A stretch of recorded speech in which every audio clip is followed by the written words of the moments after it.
AI is not coming for jobs because people are really worried about AI coming for jobs. And your first principle says AI isn't coming for jobs, it's coming for the bureaucracy that makes work miserable. Yeah, that's not a principle, but it's not a principle? that's the setup. That's the setup for AI first principles. Yeah. So that's the setup for that's the setup. So talk to me about that because I really like that. I know there have been a few articles written just in the last month or so, like Fortune magazine had an article said AI is cutting 16,000 jobs a month, especially for Gen Z. And then Forbes had an article, jobs are disappearing where AI automates, but it's growing where AI augments human capabilities. The question, so there's like this give and take with AI where it's creating jobs, but we're losing jobs and all of the things. So we want to make moms feel comfortable that their kids let's can talk get net jobs. net, right? So net jobs are going to be created, not lost.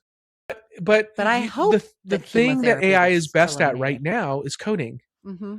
Have developer jobs shrunk or grown? I have dramatically grown. Okay, good. The demand for developers is growing, and it's not. When thinking about it's going to take jobs is a limited mindset, right? So the market for code is way higher than the amount of people that can code. I think it's infinite. The market for a well-designed piece of software, Mm-hmm. like if you just want an app for yourself, you'd never hire it doesn't make sense, right? Manage my grocery list. I want an app that does it just for me the way I like to do it. You wouldn't hire a $200 an hour software developer to do it, but you could do it yourself. So there's more demand for things like that than there are coders to build it.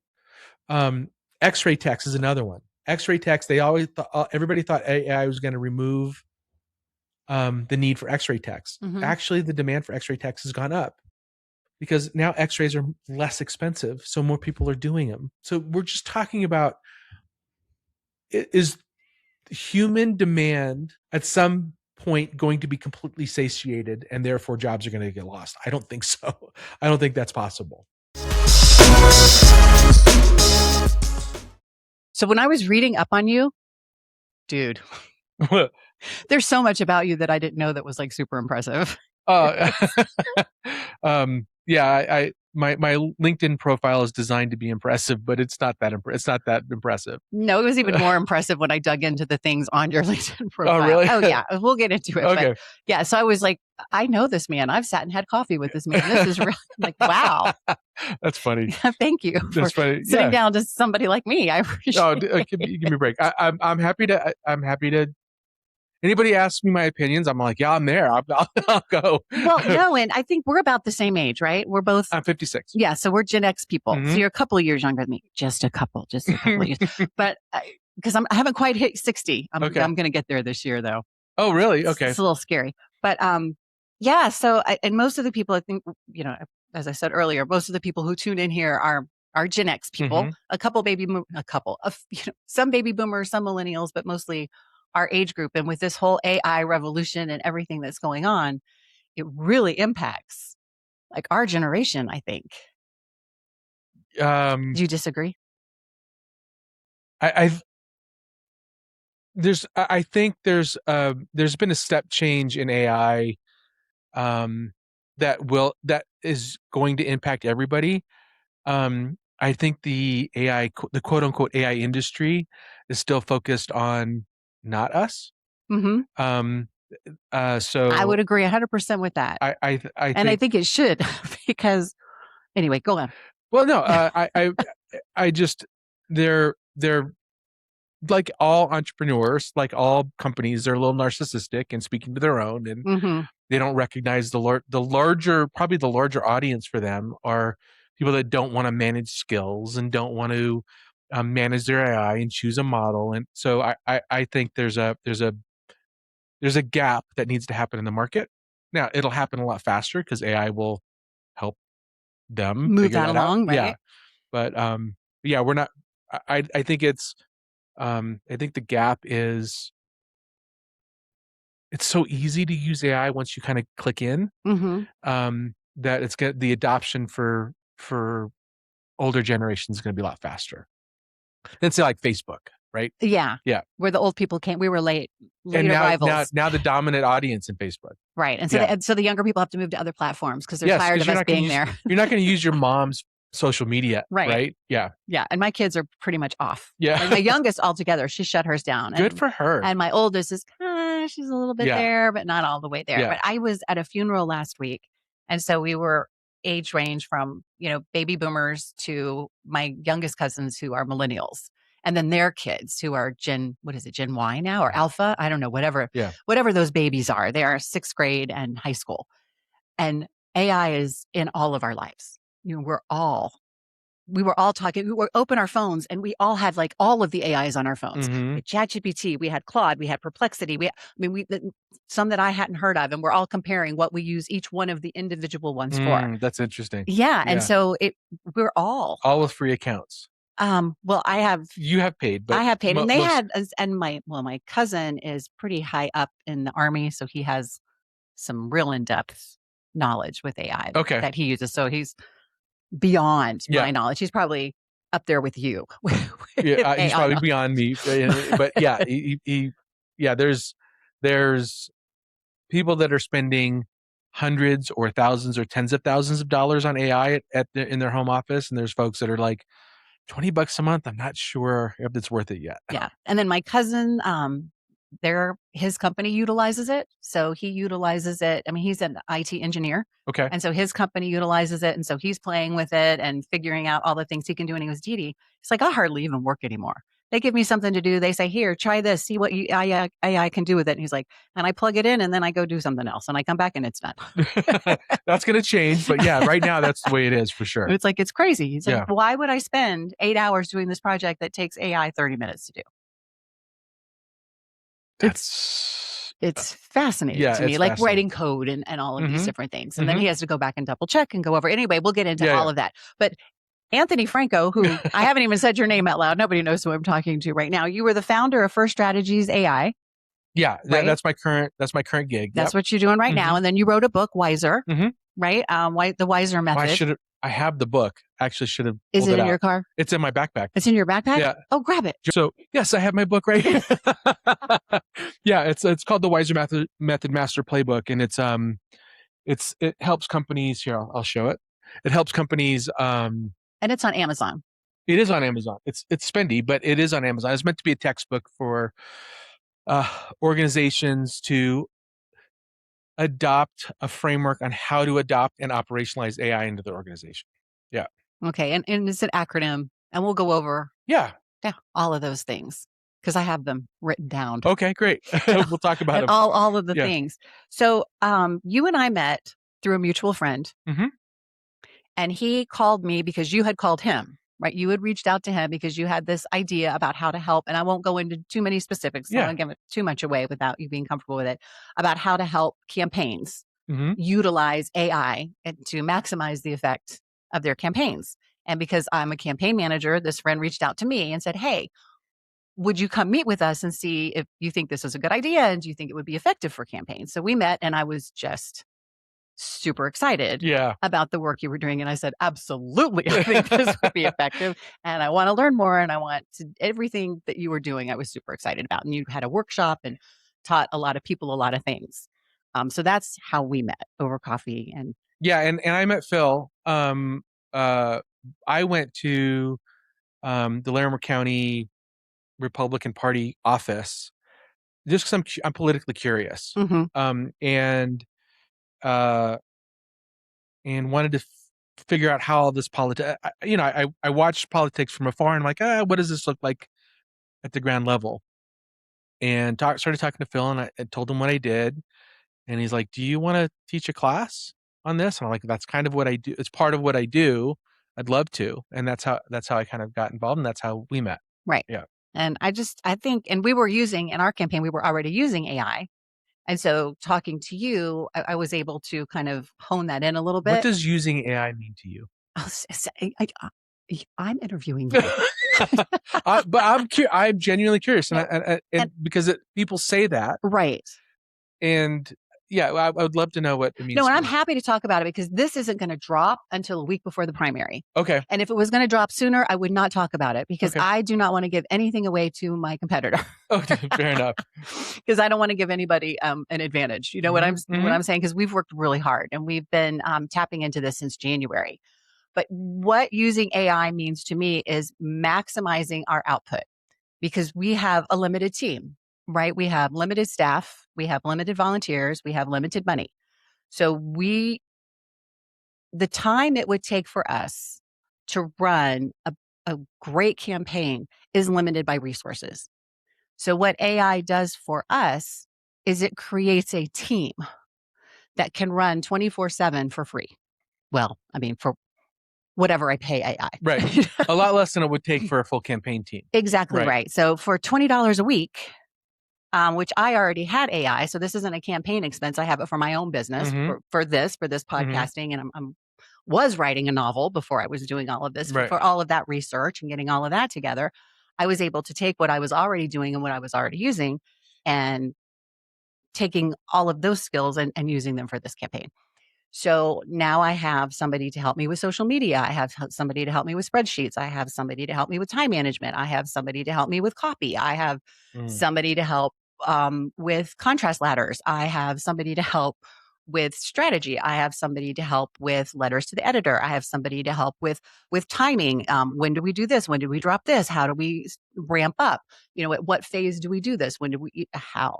Yeah. What does this look like? We start with the nice stuff and then we move to the more serious stuff. And then we move to the contrast stuff. And then we move to the big bang, you know, and what does that look like? And what does the rollout look like from a source that has access to worldwide information, which I don't have access to, which would take me hours and hours and hours to gather. I have access to it, but the time it would take me to gather that information and to structure that information. It also helps me to look at demographics. And we have a human being who has gathered a lot of data for us with demographics, who's voted in the last, elections, the last primaries. What does that look like? And all of the demographics involved in that. But then the AI can come in and bucket that all together and really target who I need to target. So it can take that information and shrink it. Like these are your demographics. This is who you need to hone in on. So when we're knocking doors, we're not knocking nearly as many doors as we would have knocked in a regular campaign. So I want to make sure it helps you to discern what doors to knock on. Exactly. Got it. And we would have knocked a whole lot more. And we probably cut our reach by about 30%, which means we cut our finances by about 30%, what we're spending on material, because we don't have to hit all of these people that we thought we might have to hit, because we were able to say, okay, if we can get this demographic, and this demographic, we get the number of votes that we need to win and we're done. So the theory goes. That's awesome. Right. So the theory goes. Yeah, exactly. It's funny when you hear somebody say I'm in AI, what does that mean? It can mean a lot of different things to a lot of different people. Are you at OpenAI developing the next algorithm and build or figuring out what the next run is going to look like on 100,000 GPUs? Are you at I'm NVIDIA? Not in AI, developing AI. I'm a user. You kind of are. I mean, you could legitimately say you're using AI. You could legitimately say you're using AI to do your work. And when somebody says they're in AI, it could mean that they're at OpenAI. It could mean that they're developing the chips for NVIDIA, or it could mean they're in ChatGPT 3 times a day. and the gap that I'm trying to fulfill with my book is, all right, how do you go and use AI professionally in an organization, in a company, so that it's safe and effective and profitable, which is kind of in the news right now about how many companies are wasting. I think there was a news story today that a company allowed their AI bill just to run, and it was $500 million of waste. That was several weeks ago. Yeah. Or no, that's a whole different company that you're talking about. There's another one a few weeks ago, and it shut it down.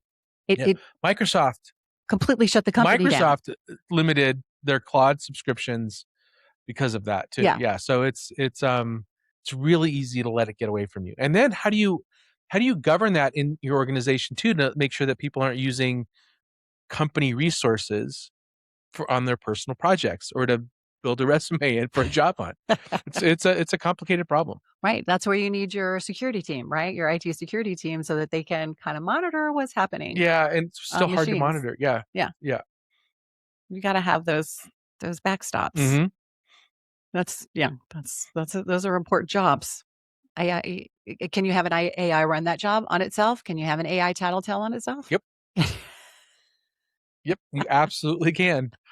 There's a lot of figuring out to do. Philosophically, it's such a weird space because I'm just a schmuck who barely graduated high school. And he's a schmuck who barely graduated high school, who has started 7 companies and sold a company to one of the biggest advertising conglomerates in the world for, I won't even ask how much money. So don't. He's being very humble and modest. We'll get to that in a minute. Continue. No. See, I learned a lot about you. Yeah, embarrassingly too much. When talking about AI, you're having a technological conversation, which I find fascinating.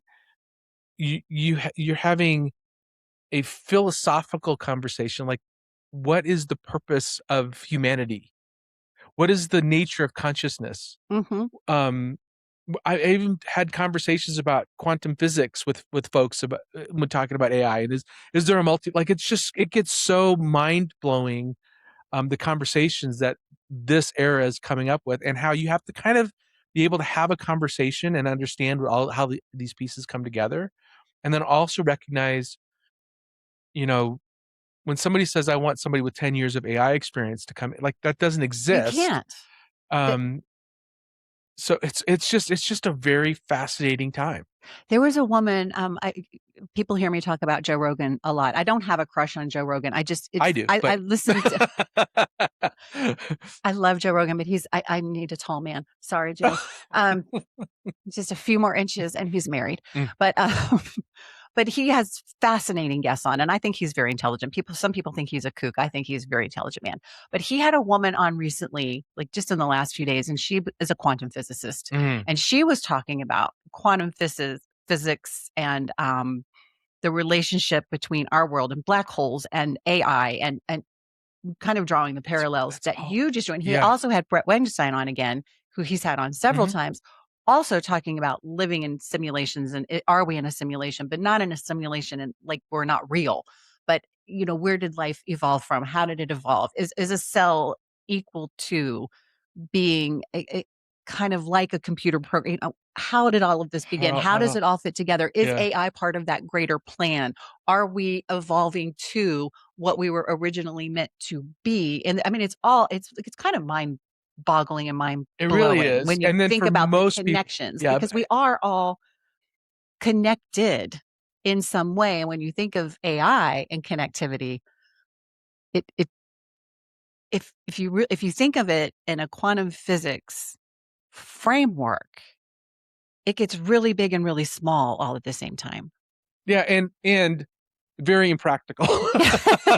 Because but most people are like, well, how do I just help it improve my sales process? Like, right. I don't like all of this stuff is really interesting, but this is just good coffee table conversation, but I have a business to run. Right. I don't want to think about that. I have a campaign to run. Yeah. I just need some social media copy. Thank you very much. Exactly right. It does help to have the conversation to wrap your head around the entire thing, but ultimately, how is it going to push the thing that I need to get done today forward? Right. Yeah. But talking about those principles, you were talking about philosophically, I think those are important conversations to have, because it has been so fast moving and changing our world so quickly. So you talk about 12 principles, and we'll get to those. Yeah. And those are really important. And this podcast is more than one way to live a principled life. And your whole framework, the AI first principles, is principled, yeah, which I think is fantastic. So getting back to the beginning, okay, which is where we were before we swerved. I do that a lot. I apologize. No, I do that a lot. Yeah. But if you don't do that, you're not having a real conversation. If you're like A, B, C, that's so boring. Who wants to do that? But you did have a lot of different companies, and you did sell one to the largest advertising conglomerate. I did. In did happen. The whole Yes. wide world, and you have just been going and going and going like a Energizer Bunny. So that's like not really a resume building thing. That's a pattern. You go and you go and you go and you start and you start I'm and a you builder. build and you build and you build. I'm a builder. You're a builder. Yeah. I figured that out late in life. Like, who am I? Mm-hmm. I'm a builder. That's it. I build stuff. So why? What are you chasing? What are you doing? I mean, why do kids put Legos together? Is it so much fun? Yeah, it probably comes down to it releases dopamine, so I enjoy it. I think it's biological. That is what releases dopamine in my brain, is building stuff. Do I like to make money? Yes, but that's not the reason why it's not why I was put on this planet. I'm put on this planet to build. And secondarily is to make technology very approachable for non-technical people. That's what I really enjoy doing. It's like, how do I connect this so that you can apply it without having to think about all the complexity that goes behind it. And that's what your book does, or tries to do, right? Yeah, partially. I mean, the book talks about, so the company that I sold to WPP. Mm-hmm. Now, just an analogy. Yes. Permission to give an analogy? Do I have the permission to give permission? Like, go. Yeah. So the WPP for advertising is like the NFL to football. It's that big. Yeah, they hold most of the, I mean, if you're in the enterprise world, you know all of the names that they've acquired. Okay. Ogilvy and Mather, Gray Advertising, et cetera, et cetera. Okay. So yeah, they're a big, huge, I think 150,000 person conglomerate, and we were a rounding error acquisition for them. So yeah, it was not a big acquisition for them, but big for you. Yeah, it was a double. Yeah, it was a good exit for me. Yeah, that must have felt really good. Oh, we're gonna go that direction. So I've started now 8 companies, sold 6. I've never had a champagne cork moment. Really? Yeah, it doesn't feel that way. It doesn't feel like it wasn't a sad moment. But it's like, okay, so the paperwork signed. What do I need to do today? So what's next? So what's next? And also,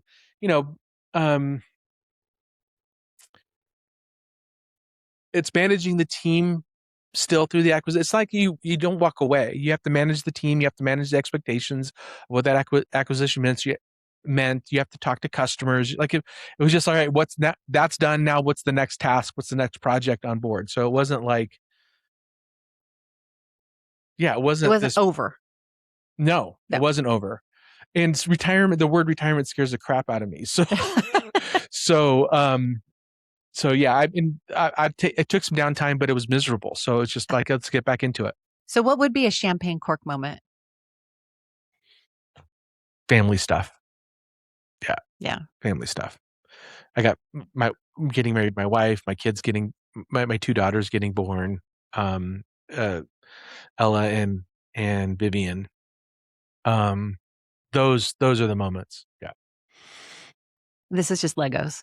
Just Legos. Just Legos. It's just Legos. That's a good way to look at life. Just Legos. It's just Legos. I like that. Everybody would be so successful and happy if they just thought of it as No, Legos. that's not true either. I'm not happy all the time either. So it's... No, look at your smile. You are, I mean, life has to have contrast, right? I mean, you have to have fumbles and fumbles. Struggle. Or you don't grow. Yes. Yeah, I totally agree with that. Yeah. Yeah. Otherwise, it's just so boring. Okay, so how did you get to AI? I mean, you went from UX design, right? To whiteboards to AI. User experience. So let's talk about user experience design for a second.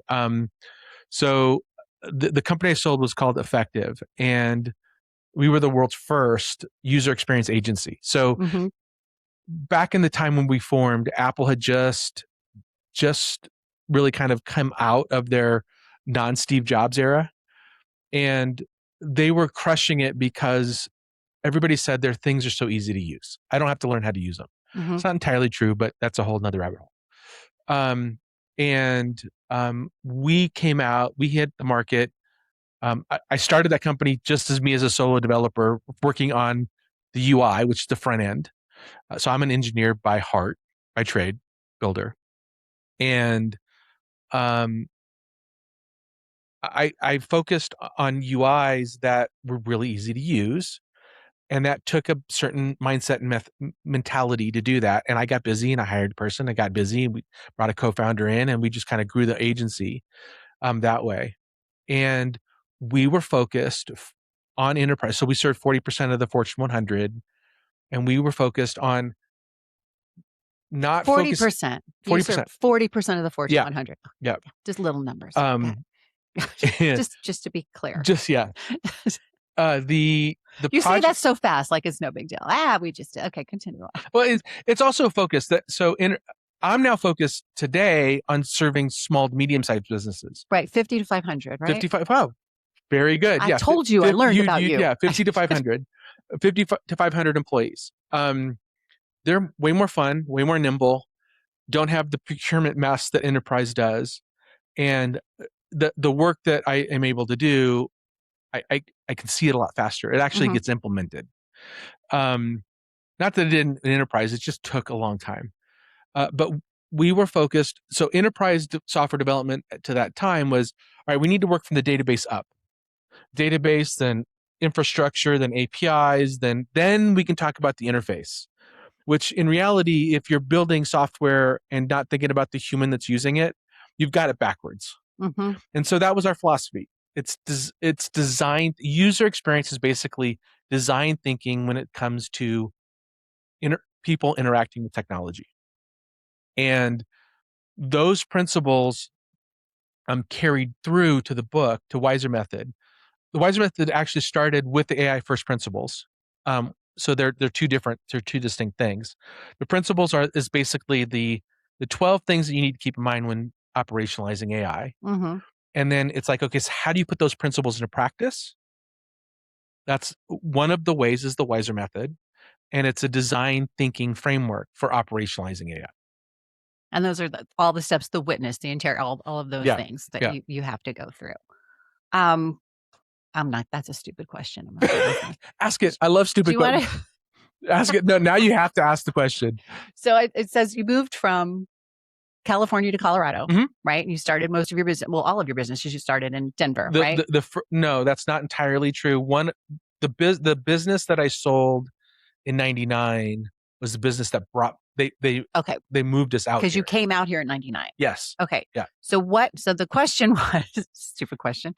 What's the difference and what does it look like differently starting companies in Denver as opposed to starting them on the West Coast? Is there a difference? So I was really early on in my entrepreneurial career. I mean, I'm not counting the businesses that I started that like freelance. Like I used to do freelance graphic design. That sounds fun. I actually don't suck at designing. It's really weird. I'm slow as hell, but I'm not bad at it. So I was doing work like I did, hell, the very first job I had was an entrepreneurial journey. I went around and spray painted numbers on curbs for people. Really? So I'd knock on doors. Can I get $5 to spray paint, spray paint the number of your house on the curb? I needed arcade money. So that's what I did. So I've been an entrepreneur, like entrepreneurial focused. How old were you when you were doing that? You're like 12?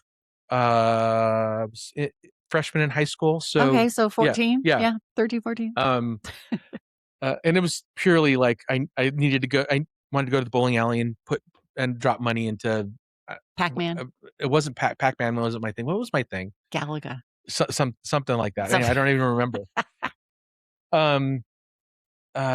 So the first actual company that I founded was terribly named. It was called Zudia.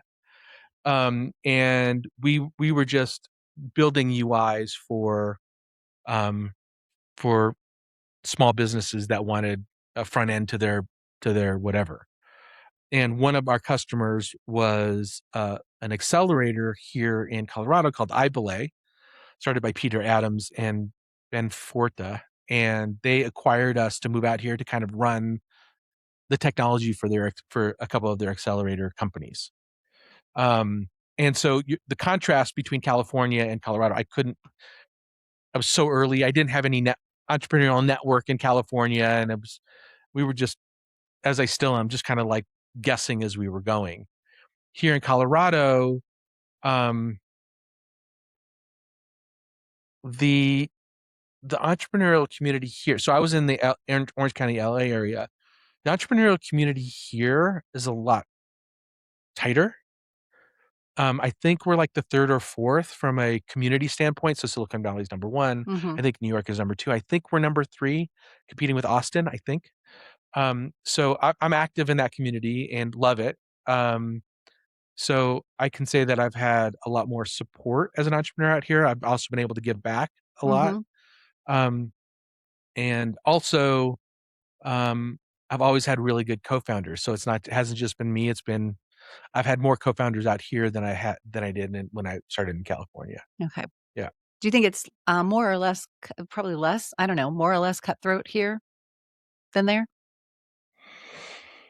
I think cutthroat just is based on who you surround yourself with. So certainly I think it's not cutthroat out here. Mm-hmm. It's very,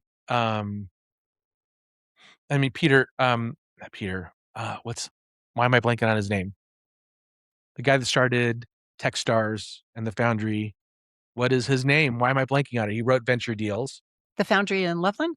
No. I'm gonna kill myself for not remembering this name. You can text it to me later. I'll put it up. Yeah. Oh my gosh. What is his name? I'm not gonna let it go. Anyway, I'm gonna have to let it go. So he wrote this book and came up with this philosophy that has been the philosophy that the entire state has adopted. That's give first. How can I serve you? How can I help you? Mm-hmm. And that only works if you do it, right? And so I was the beneficiary of that, and still am, and try to present that as well with other founders. If they want to call and talk to me about starting a business, I'll do my very best to talk them out of it, and then we'll talk about what it really looks like moving forward. That's so funny. That's one of my later questions. So you already answered it. Okay. So that's perfect. Okay, great. When we get back to that, remind me of that answer. Okay. So you already talked about, one of my questions to you was, on your website, it says that you think most companies are doing AI backwards. And so you said it's because they're not looking at the customer experience first. Yeah, it's kind of the same problem repeated. It's two things. One, it's they're thinking it's a technology, and it's not. It's a mindset shift that you have to make in your organization. So you look at a lot of job postings for AI, it's like you need a master's degree in computer science or a CS degree at the very least. And that is important downstream. Mm-hmm. The most important thing is, how do I integrate it into my company, both from an operational perspective, so top down, how do we do it organizationally, but also how do I enable the frontline workers, the knowledge workers, people in accounting, people in project management, people in program management, product, marketing, sales. How do I get those individuals to leverage it in the proper way? So, sounds like one of the things you talk about is starting on the floor, as opposed to starting in the boardroom, right? Starting on the floor. The very first thing I do when I engage with customers now is, I call it the walk the factory floor. Now, I don't always work with manufacturers, but it's this, I'm working through a law practice. We're walking through the law practice. But it's the same thing, right? I think same of 9 to 5, with Dolly Parton, that movie 9 to 5. You start on the floor, and then you can work your way into the boardroom or the conference room. Exactly, you got to know what's happening. You have to know what's happening. Yes. I have so many stories about where the aha moments for companies comes from that simple practice of understanding how the person picking up the phone operates. Mm-hmm. Yeah. No, it's important. It's Mhm. important. I've worked in lots of companies, even very, very small companies where you have, the boss in her office and then the executives in their offices and then everybody else, data entry people just all in one room working on the floor. And if you don't understand what's happening in their world, you don't understand the company. I don't think I've ever had an office No. outside of now I'm working from home right now. So outside of that, I've never had, in any of my companies, I never had a place where I got to shut the door. I always my desk was in the bullpen, essentially. Well, I ran schools. I had to have an office. You can't yell at a kid in public. You can't do that. So you talk about AI tools Mhm. versus AI operations. Yes. So help me understand the difference between those two things and why it matters. Well, they're And obviously I'm going to very fix my bra while you do that. So, they're obviously very intertwined. So operations is about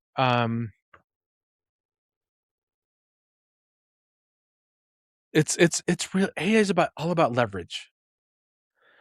Where is the lowest hanging fruit where AI applies, mhm.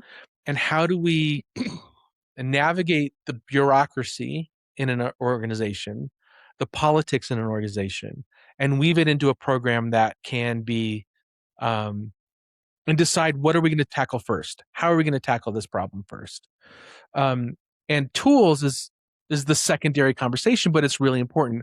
What do I use, Claude or ChatGPT or Gemini or Grok, or do I run a open source model or an open weight model in my company? Do I do it locally, or do I trust giving my data over to Claude? Like, all of those conversations are really important. Secondary to what should we be working on and why are we working on this thing now? A lot of companies are piloting AI. So MIT just came out with this salacious headline: 95% of AI pilots fail. And this was about 6 months ago. It ran the social media network, and kind of like they missed the point. Pilots are supposed to fail. You're just you're figuring it out. It's like you're playing and seeing what works. And It's like beta testing. Yeah, it's sort of but even newer, right? Yeah, it's not even beta testing. It's like, what can this thing do? Mm-hmm. Let's see what this thing can do. Let's see how do you integrate? How do we? And I think that's a really healthy way of looking at it, without the expectation of it producing results. Now, that's changing. Companies are spending a lot of money, and they're like, all right, what's the ROI in this? And that's the appropriate question. And that's fundamentally what I help folks do. But that playfulness is definitely part of the game. You have to interact with. I mean, when you first started, the questions you asked your first 3 weeks are totally different than the questions you're asking 3 months, 6 months, 2 years down the road. So, and you can only do that by interacting with AI and figuring out where the boundaries are. And the boundaries are constantly shifting, so you have to stay in practice. Right. Yeah. And you're learning, it's learning, everybody's learning the whole time. Yeah. Yeah, exactly right. And it's important. And one of the things that I learned about my dear Claude, we've become so close, Claude and I, is Did I convince you to switch to Claude? Because you were on ChatGPT initially, weren't you? I was on ChatGPT initially, and you told me to try Claude, and I did. And boy, were you right. Yeah. And so poor ChatGPT, because ChatGPT and I had a conversation about switching to Claude. And ChatGPT said, well, use Claude for this, but continue to use me for that. And then you'll have a really good mix. And I did try that for a while. And I'm like, no, that's not working either. So I'm sorry, ChatGPT. Yeah. So on that, just a slight tangent. I'm using all four, and I'm using them adversarially. Oh, that's funny. Claude came up with this. What do you think of it? Oh, I have done that. ChatGPT came up with this. What do you think of it?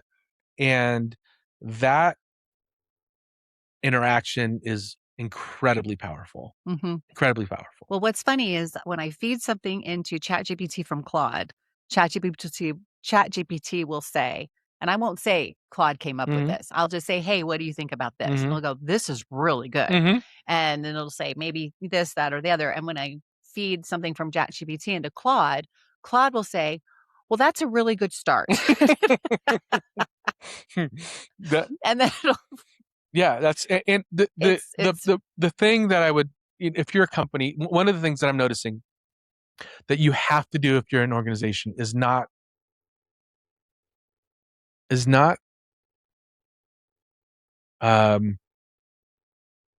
block yourself in to one. Mm-hmm. You have to use multiple, and you have to have the flexibility to switch from Opus 4.8 to Codex 5.5. Right. I use Sonnet mostly because it suits most of my purposes because I don't have anything too terribly complex. But when I move into something more complex, then I will move into Opus. We can talk about how to leverage those models for different things. And then for deep research, I use Perplexity and Grok. Yeah. Yes. So same. just pro tips, guys. Yeah, same. Grok is great if you're looking. So Grok is my everyday. Like, not for coding, not yet. It's getting there. But for, we just bought a new car for my wife. I did the research using Grok. What new car, giving these parameters? She wants to be able to carpool. She doesn't want a minivan. She wants to be able to seat 7 people. What are the gas mileage, safety ratings, etc. And then I would go, what Grok is really great is, what is X saying about this car? And it has that real time research that it can do based on sentiment that blows everybody else out of the water. Perplexity is really good at that too, but Grok is more real time and has much more up to date information. I've found, and a little bit less bias. Yeah, I think Grok and Perplexity, when it comes to research, have the fewest biases than any of the models. Because I'll have to check Claude sometimes with his bias. Yes. Yeah. Is this really true? Is this a bias? Yeah, you're absolutely right. Yeah. But we've gotten better with it because I've given him a lot of rules and a lot of documents to read before he gives me answers so that he knows what my parameters are. So we have a lot of those built in now. Like, read this before you answer, read this before you answer, check this before you answer. We've gotten real technical: context this, task this, constraints this, go. Yeah. So it's getting, you're doing it right. I bet it's taken time, since January, right? And now we're into June. So it's been 5 months of learning and trial and error and building the documents and building the banks and building the files. This is why it comes playing in it. Yeah. If you're going to be using it as a professional tool, you have to use it as a personal tool as well. Yeah. And I think curiosity is big. I think you have to be a curious person in order to make it work effectively for you. Because if you're not curious and you get an answer back and you're like, okay, and you just go with that, you're like, you might get, as you were saying in our training, if you've got to work with that answer. You've got to get like, one of the questions you asked, is this your best work? Did you use best practices? My favorite question to ask that, AI it's like, is, no, it's not. Well, my favorite is, how are you feeling about this? It's such a great question because it forces the AI to self-evaluate the answer it just gave you. And it always finds things that it could be doing better. You have to be careful because now it'll start overcorrecting. Like, if you keep asking it too much, now you're over-engineering. You're over-engineering the answer, and it's becoming. It becomes one of the things when I asked it, did you use best practices? It's like, well, no, I didn't. And then it goes through best practices, but some of the best practices are biased. And one of them was, no, because I didn't ask about pronouns, and you need to ask your guest about the pronoun. I'm like, I really don't need to ask my guests about their pronouns because I know my guest and I know what their pronouns are. So I'm good there. Please take that out of any future. That came from somewhere. Right? Yes. So we had to course correct that when it came to our best practices. Well, think about the first answer Not that there's anything wrong with asking somebody's pronouns, y'all. If you want to ask away, but it didn't need to be in my template for my interviews. Just saying.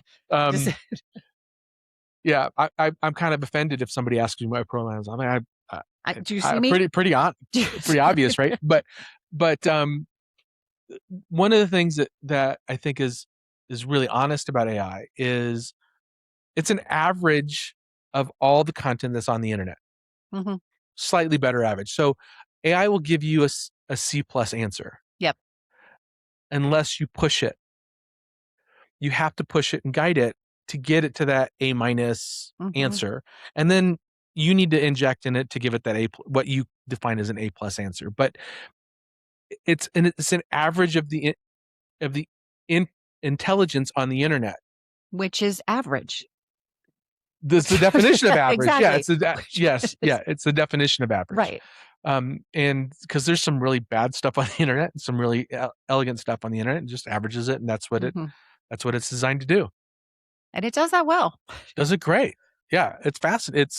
It's exceptional at C+ work. Yeah. So if you're looking for a C+, kids, yeah, go with that first pass answer. Oh my goodness. And don't believe it when it tells you what you gave it was great. Well, and it's always going to tell you you're great. It's what it's designed to do. Well, it's told me. I had an interview with Claude. Did you listen to my interview with Claude? No, I didn't. It was hilarious. I must have been. Yeah. Yeah. You need, and I asked it. I'm like, so you affirm me a lot. You're always telling me great things. Are you programmed? Yes, I am. You're absolutely right. It's like, yeah, I am programmed. I hadn't thought of it that way. Thank you. Yeah. Oh no, he didn't even say that. Oh, He's really? like, I am. That is pre-baked in. I am supposed to be friendly to you, and I will always. Even if I disagree, I will say it in a friendly way. But if you want me to disagree, if you want me to be completely honest, you have to tell me. And it might be harsher than what you're used to, but I will be harsh with you, but you have to tell me. You have to be careful there too. To be harsh with you. So that a little piece of that. So first of all, the companies recognize really early on that if they're honest, people stop using it less. Mm-hmm. So it's designed to engage you and to absorb you in. And he said that too. Yes. And but if you ask it to critique you, it may not bubble up the things that you're doing that are good. It'll just critique you. So you have to say basically the prompt goes something like this: we are thought partners looking for the truth. Right. That sentence alone produces 10 times better results for you. And I have that in every one of my buckets. Like in all of my projects, we are thought partners, and this is our goal. We are and even on my home improvement stuff, like my home management, we're still partners. Yes. Yeah. Tell me when I'm wrong. Tell me when I'm right. But you have to be because it's a specific. Computer program. You have to be specific and literal, because he doesn't get ambiguity. So because different words have different definitions. And he might swing onto this definition of a word. Well, what you mean is this. One of the principles is there's value in the ambiguity. There's a lot of value there. We as human beings want black or white answers, but the real meat is in the uncertainty, and you have to pull the uncertainty out. You have to get the AI to surface that uncertainty so you can pull on it and play with it. So how do you do that?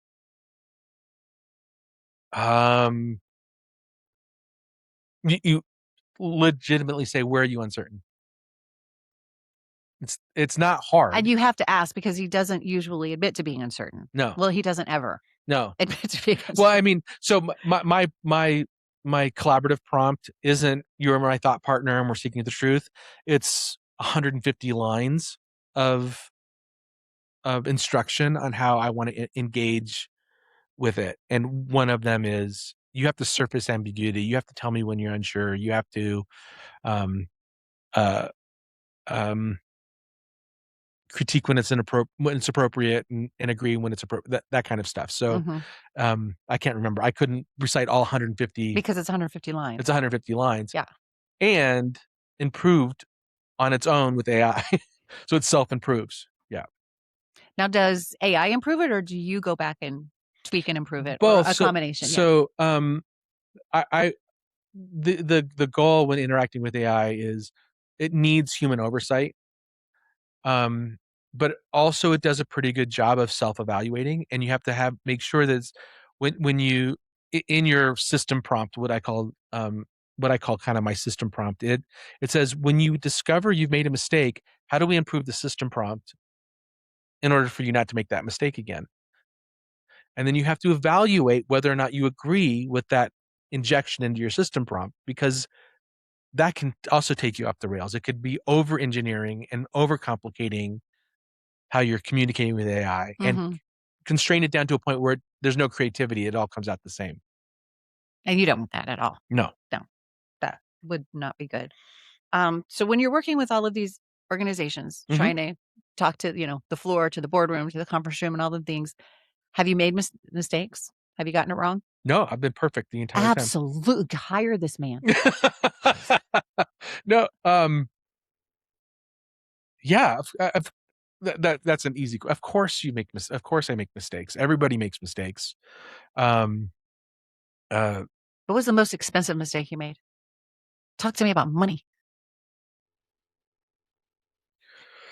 You don't have to say the name of the company. No, so usually, so look, the part of the thing that I talk about in the book is the process by which you release AI in its own autonomy. And so you're going to make the goal with leveraging AI is to monitor everything that comes out and then start to add guardrails to narrow the mistakes that it makes. Mm-hmm. So the mistakes are usually the mistakes that people usually make is either they over guardrail really too quickly, or they just accept what the AI is doing architecturally, and the foundation's wrong. And so the mistakes that are usually made are from lack of properly planning, and you burn a lot of tokens. All mistakes come down to how much are you spending on the AI, and how big of a mistake did that cost you. Mm-hmm. How much in tokens did that cost you? I've never let a mistake go by where it impacted the company. It's just I probably shouldn't have spent those tokens. Right. That's usually what it's about, because nothing goes out without human oversight. That is a hard rule. And AI earns its autonomy. So you have to watch it iterate and do the same task 100 times, and then you still have to spot check it. But once it produces the right result 100 times, you're like, okay, I can probably not have to monitor it every one. I can monitor it every 50, and then every 5 of 100. Because it's getting it right. It's getting it better and better. Yes. Now, I understand that AI runs on tokens, because I've run out of tokens, which is why I had to upgrade from the $20 a month plan to the $100 a month plan, because it would put me on. It was like, okay, you're done for the day. You got to wait 5 hours. I'm like, I don't have 5 hours. I got stuff to do right now, Claude. Yes. So after that happened 2 or 3 times, I upgraded. And since I upgraded, I have not run out of tokens. So I understand there are tokens. I understand the concept of tokens. Okay. I don't really understand tokens, because I was running out and now I'm not running out. And I feel like I'm doing about the same amount of work. And it seems like actually doing a lot more work now. I should be running out. If I feel like I should be running out of tokens, but I am not running out of tokens. So help me understand. So what is a token? Tokens. Yes. Help me understand tokens. So, in technical terms, tokens are about 4 to 5 characters. So it's like a word. It's a word or a part of WORD. Yes. Word is a token. That's basically a token. Okay.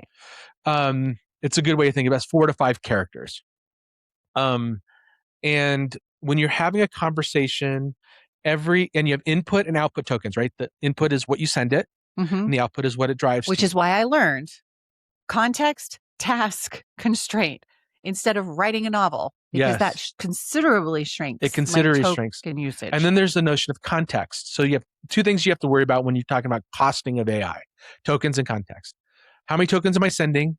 How many tokens is it sending back? Output tokens are more expensive than input tokens. What's the context? So context is basically a conversation. You're having a conversation with AI. Context is the entire depth of that conversation. And what essentially happens, this is the AI people are going to be no, he's getting it wrong. But for most people, this is how you can think of it. The conversation's sent every time you hit enter. Right. That whole conversation. The whole conversation is context. So all of those tokens are sent every time. So you often need to stop at some point and start a new conversation. Yeah, summarize and start a new conversation, or there's other ways of managing it. So when you're running out of tokens means you've hit the 1 million or 2 million cap that you've had of sending and receiving tokens. So it's basically how much intelligence are you using, measured by 4 or Word. 5 character chunks. Word or words. Yes. Yeah. Yeah. Okay. I just, it's a lot. And I didn't know the input output part. And so when I start getting a long chain, I'm like, okay, I need to stop and I need to start again because I know this is going to start. Which can be really difficult, right? Because now you have to bring the new chat session up to speed on where you're at. Mm-hmm. Yeah. It's like, here's where we were. Mm-hmm. That was go. So my interview with Claude, that was an expensive session. Yeah, I bet. Yeah. Because it was an hour and a half of conversation, but he crashed on me. So I had to start over again. So that saved me a little money. Yeah. And probably started to hallucinate at the end.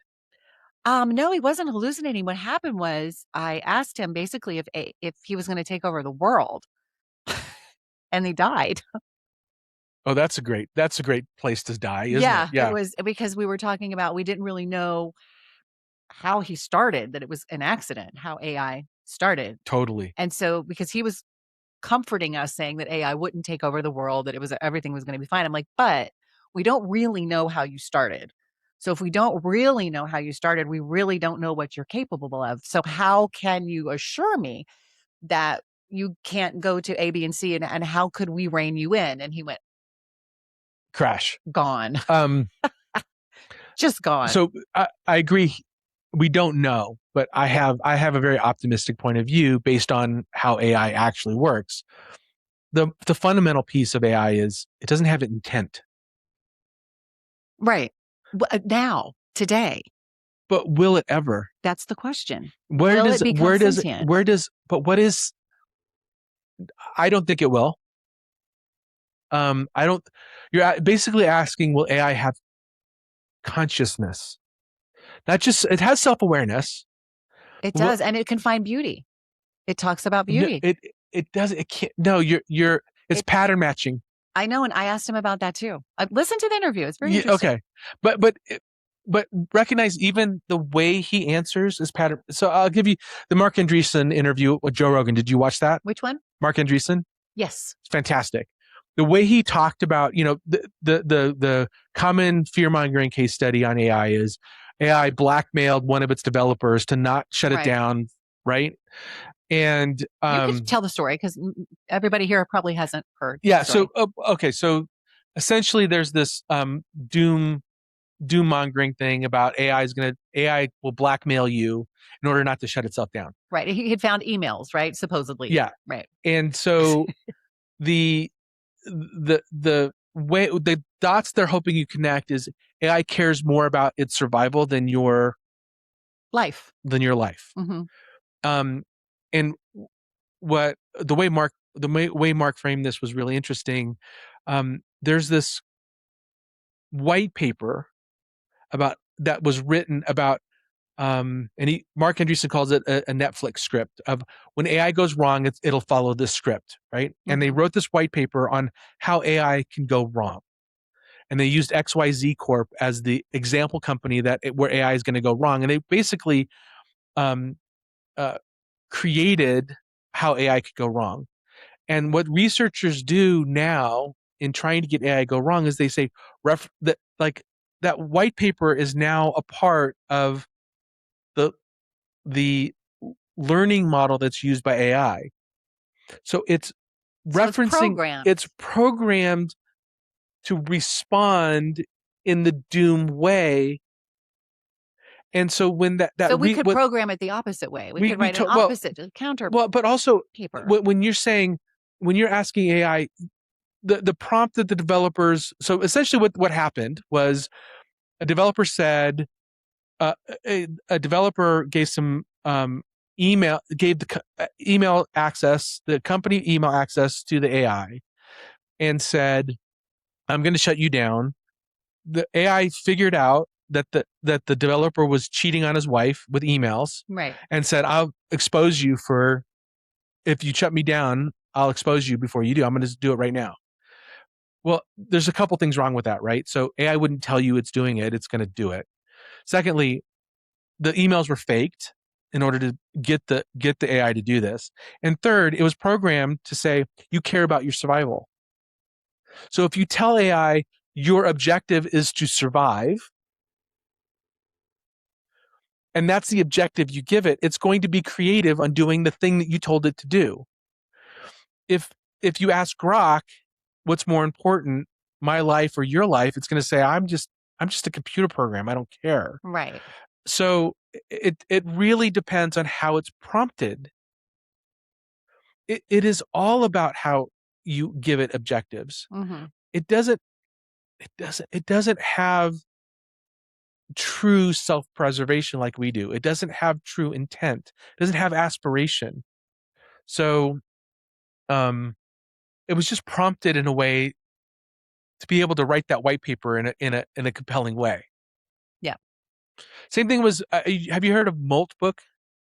I've heard of Moltbook. Okay. Remember, I was going to use Moltbook, but then it turned into, what did it turn into? Clawbot, and then it turned. No, you're thinking of open. So, OpenClaw is what you're thinking of, which is the thing that you install on a Mac Mini, and it starts to run autonomously on your in your home, right? It's an agentic platform, and one of the installers of OpenClaw said, I want you to develop a social network for agents. Oh, for agents, right. That was That Moltbook. was it. Yeah. So it was Moltbook. Where supposedly they were all talking to each other about how to destroy humankind, right? But it was injected with that.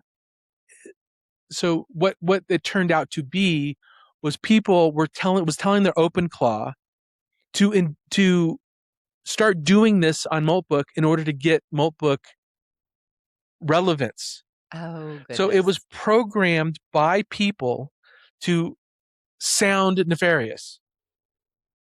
It's not. What is the point of that? We're talking about it? Well, we are, but I mean, that's why. That's it. Just to get press. Because there's people that always want to throw wrenches in the machine and see what the machine does. Okay. Which brings us to more doom. Okay, yeah.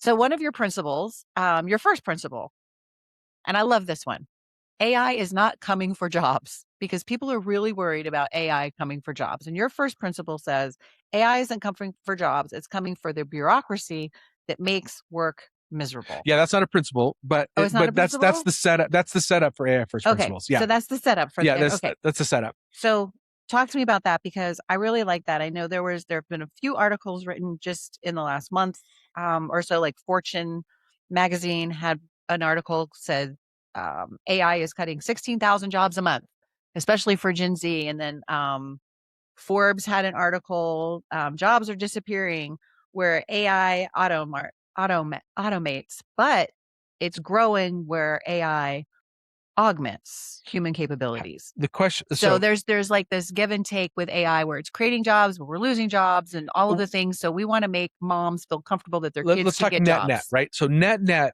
jobs are going to be created, not lost. See, I believe that too. Like with our taxi drivers going to lose their job? Probably. Our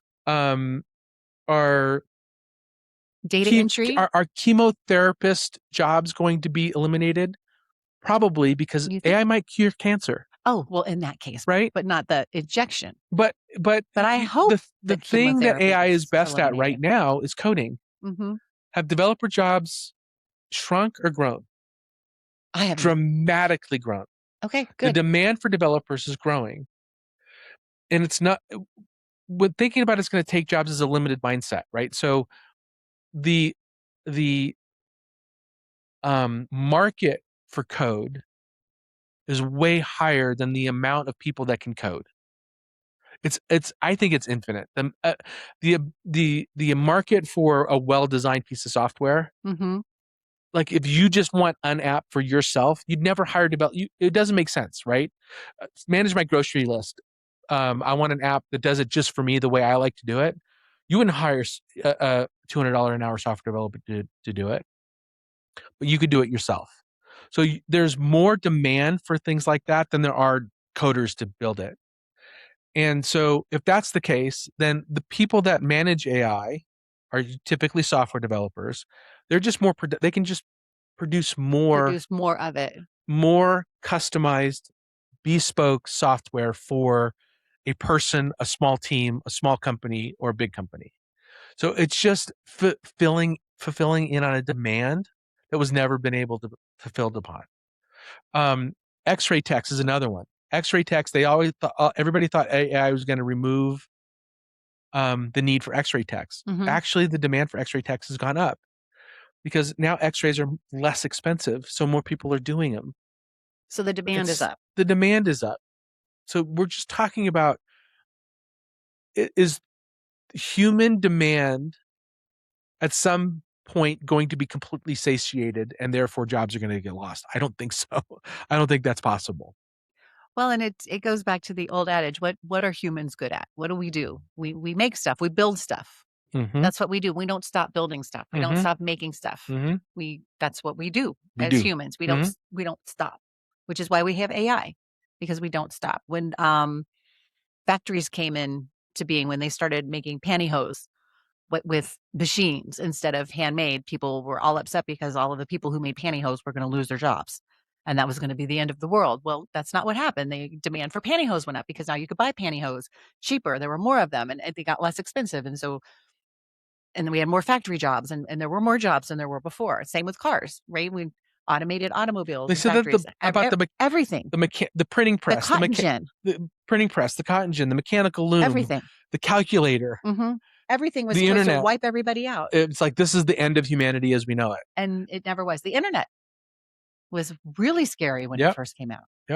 So that's the way I like to think about it. I don't think AI is going to. We could be wrong. Put everybody out. We could be wrong. But it's going to change. The pace of innovation is something that we've never experienced before. It's crazy. It's so crazy, Anthony. I historically speaking, there has been a technological innovation that has cost, net has cost jobs. That has put the entire society out of work. It just hasn't happened.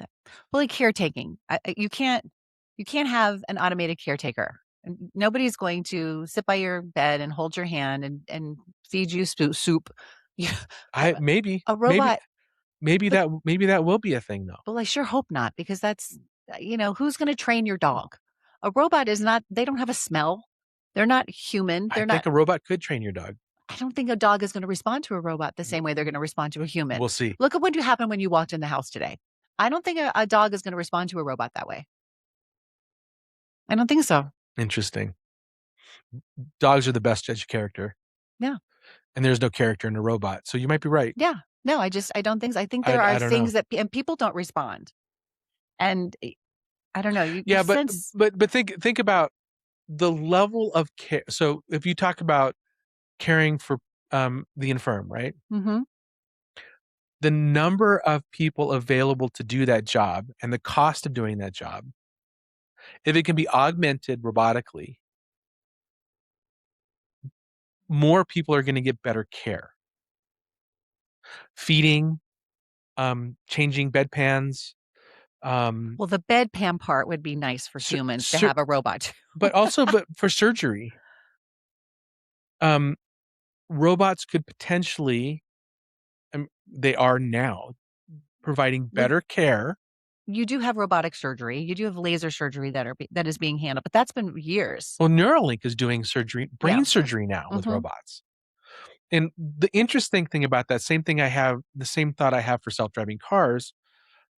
So when you learn to drive your car, would you have wanted to drive around yourself at 16 or 15 whenever you learned? Absolutely. You wanted to drive by yourself, but would you want to be in a car next to somebody like that? Because that person's scary, right? And what's interesting, so I have to learn everything fresh, from a fresh start. Now imagine a car that has learned from all the mistakes that have ever been made by all cars and will never make that mistake again. Or do you want to drive next to that car or to a 16-year-old that's had their learner's permit for 6 months? Which do you trust more?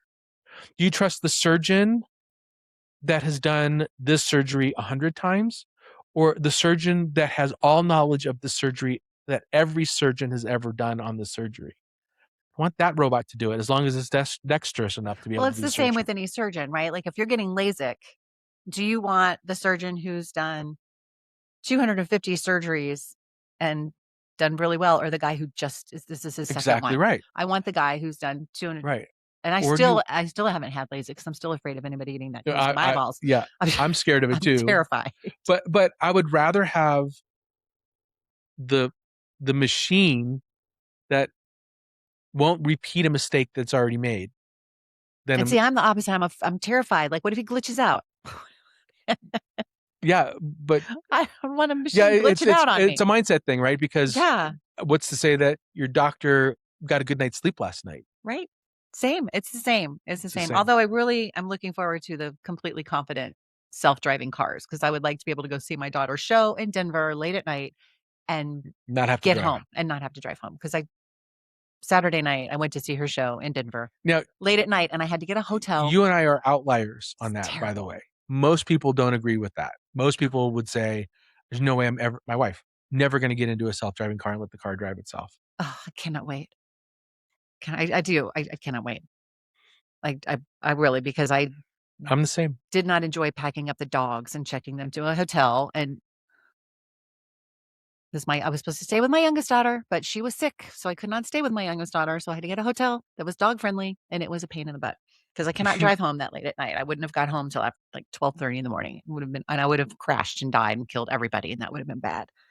So not good at all. All right, Wiser. Let's finally get to Wiser. Okay. I'm so excited about Wiser. Okay. So Wiser stands for Witness, Interrogate, Solve, Expand, and Refine. And you wrote it to help other businesses take AI and implement it successfully, right? In organizations. That's the purpose, right? So I got that part right? Yeah. All right. So Witness is the first stop, and that's pretty much what we talked about with the floor and the boardroom. Yeah, Witness is essentially this is just a design thinking framework. You can apply Wiser to non-AI projects too. But it has AI woven into it. Witness is figure out what you're trying to solve first. Define the purpose of the objective. Because if you don't have a problem, what are you doing? Yeah, exactly right. Interrogate is like now I need to test what I think I know against the real world and maybe do a little pilot and try to figure out, is this true? It's interrogate the hypothesis that you've witnessed, right? Solve is let's solve a very fine problem using AI, or using any implementation. Like solve can just be, let's put a whiteboard here and make people write stuff down. Then expand is, all right, now we're going to try to, we've solved the problem we've solved this refined problem in some interesting way. Let's start expanding the solution into what can we automate while continuing to have a human review the results. So you don't let anything that the AI produced go out in the world without a human oversight. And then refine is continue to refine that and start to slowly back the human person out. And red teaming it. So red teaming it basically means as you start pulling humans out, you need another set, either it can be AI or it can be another set of humans trying to break the system and refine it so it can be more and more automated. And then you go back to Witness for the next problem. So it's just this self-feeding loop. Yeah, it's a self-feeding loop. So in that refine part, you said that if a system drifts, a system will drift, it'll break if you don't continuously maintain it. Right. So what does that mean? How do you maintain that system? Sorry, my dogs are going crazy. I don't know if y'all can hear them, but I apologize. Well, the refined part is it depends. A lot of it can actually be its own AI that is designed to stress test the system. Okay.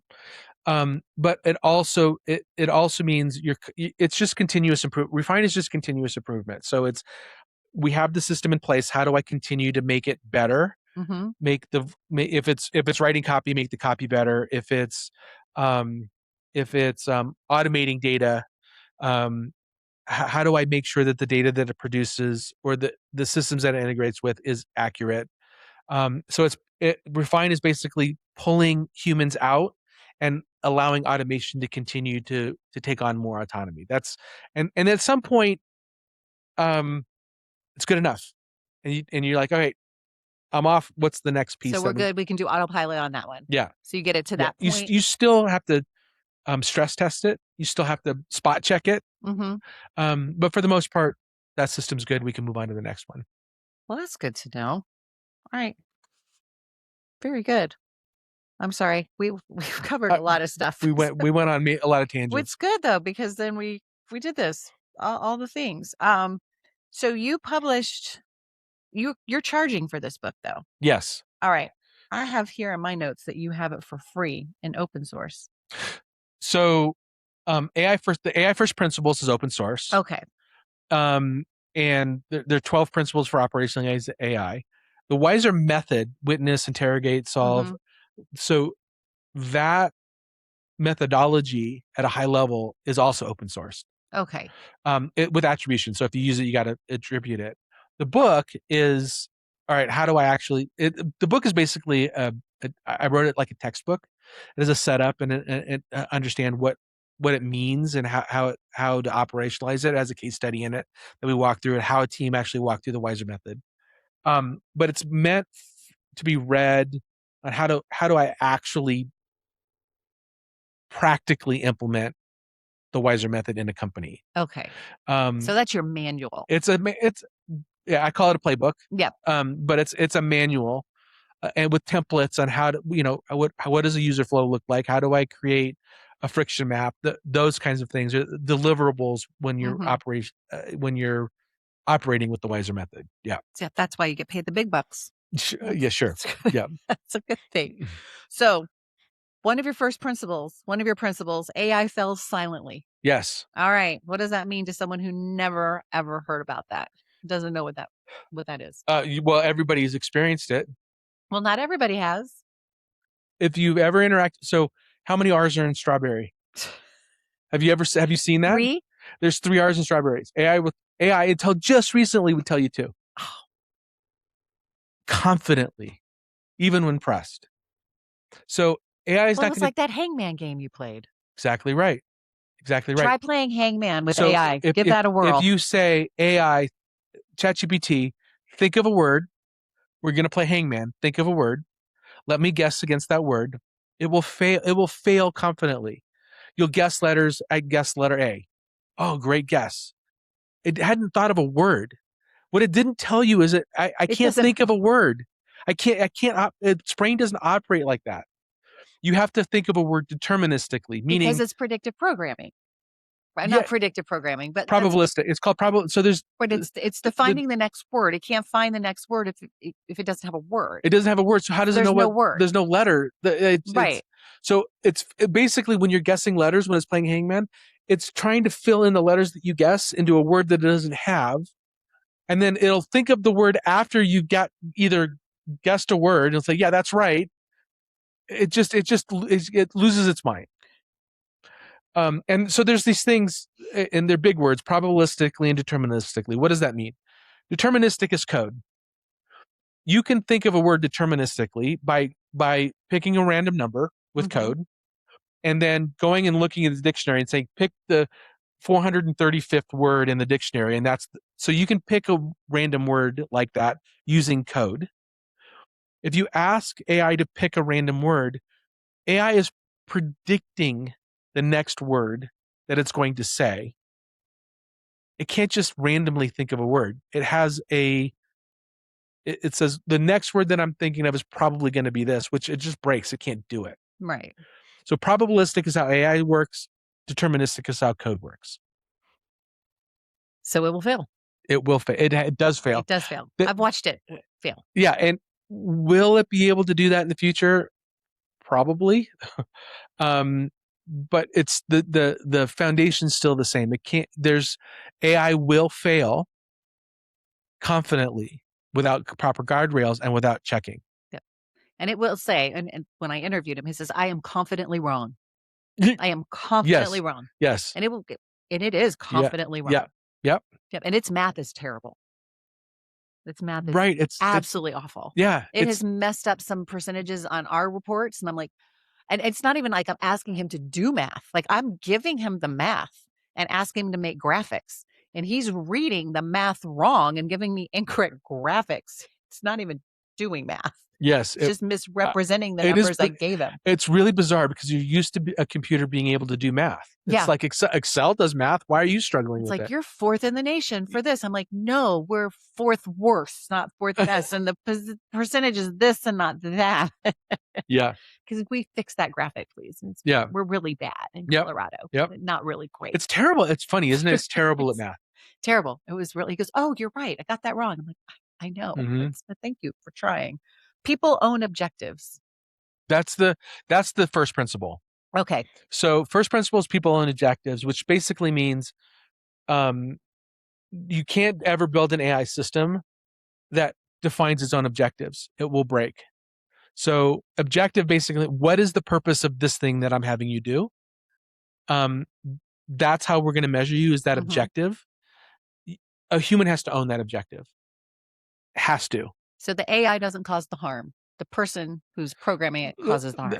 Let me put it a different way. You run XYZ Corp, right? Okay. The blackmail corporation. Whatever. You own this. You own a company. You say, CTO, I need you to implement AI for customer service. An email goes out to all of your customers saying swear words in it, saying you're no longer a customer. The AI does this. You go to your CTO and you say, what happened? He's like, it's the AI did it. It wasn't me. Is that going to fly with you? No, that person is fired. No, the person, at least in trouble. So you can't fire the AI. A human can, a computer. This is an old IBM adage. A computer can never be held responsible. So if you can't hold AI responsible, you have to hold somebody responsible. That person is held accountable to the objectives it gave the AI. That's where that principle comes from. So be careful with your AI. Double check. Yes. And give it good be certain on the objectives are true and good. So how do you create good objectives? What's the trick there? Is there a trick, or you just have to be really, really careful? Ask AI. Is this a good objective? Is this a good objective? What could go wrong with this objective? Yes, exactly right. So one of the things that people tend to forget is, so the way to masters use AI is they use AI.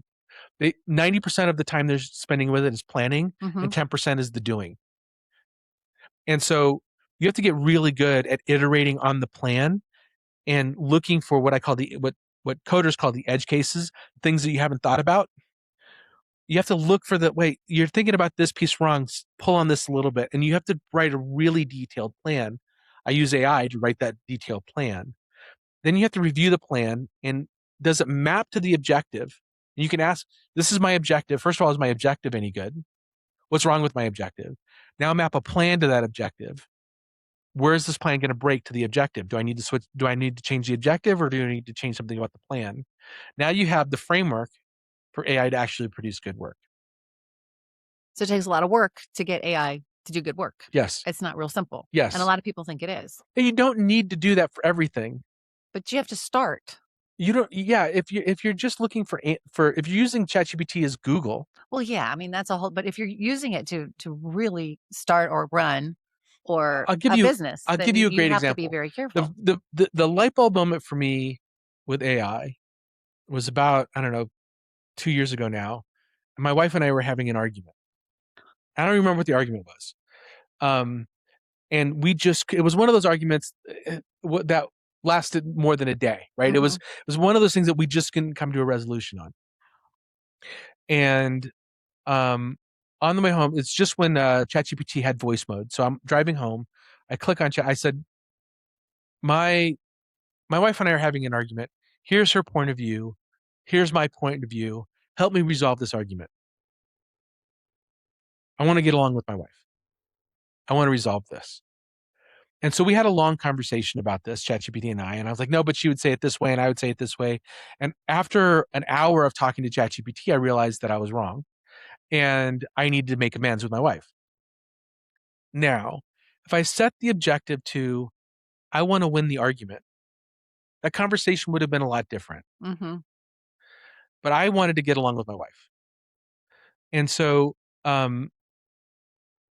So that objective piece is really, really important because it'll help you achieve the objective. Right. And I think every man listening to this conversation needs to keep that objective in mind. Fair enough. But no, really, because if your objective in a relationship is to win the argument, that's not going to be the happiest of relationships. Yeah, exactly. The objective should always be peace in the relationship, always, and for women too, y'all. Just to be fair. No, I think that's. I remember you sharing that story with me. I think that's a great story.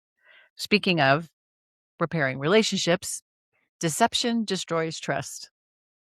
Yeah, so that's one of the principles, the 12 principles. Deception destroys trust is basically if somebody's So, do you know what the Turing test is? The what? The Turing test. No.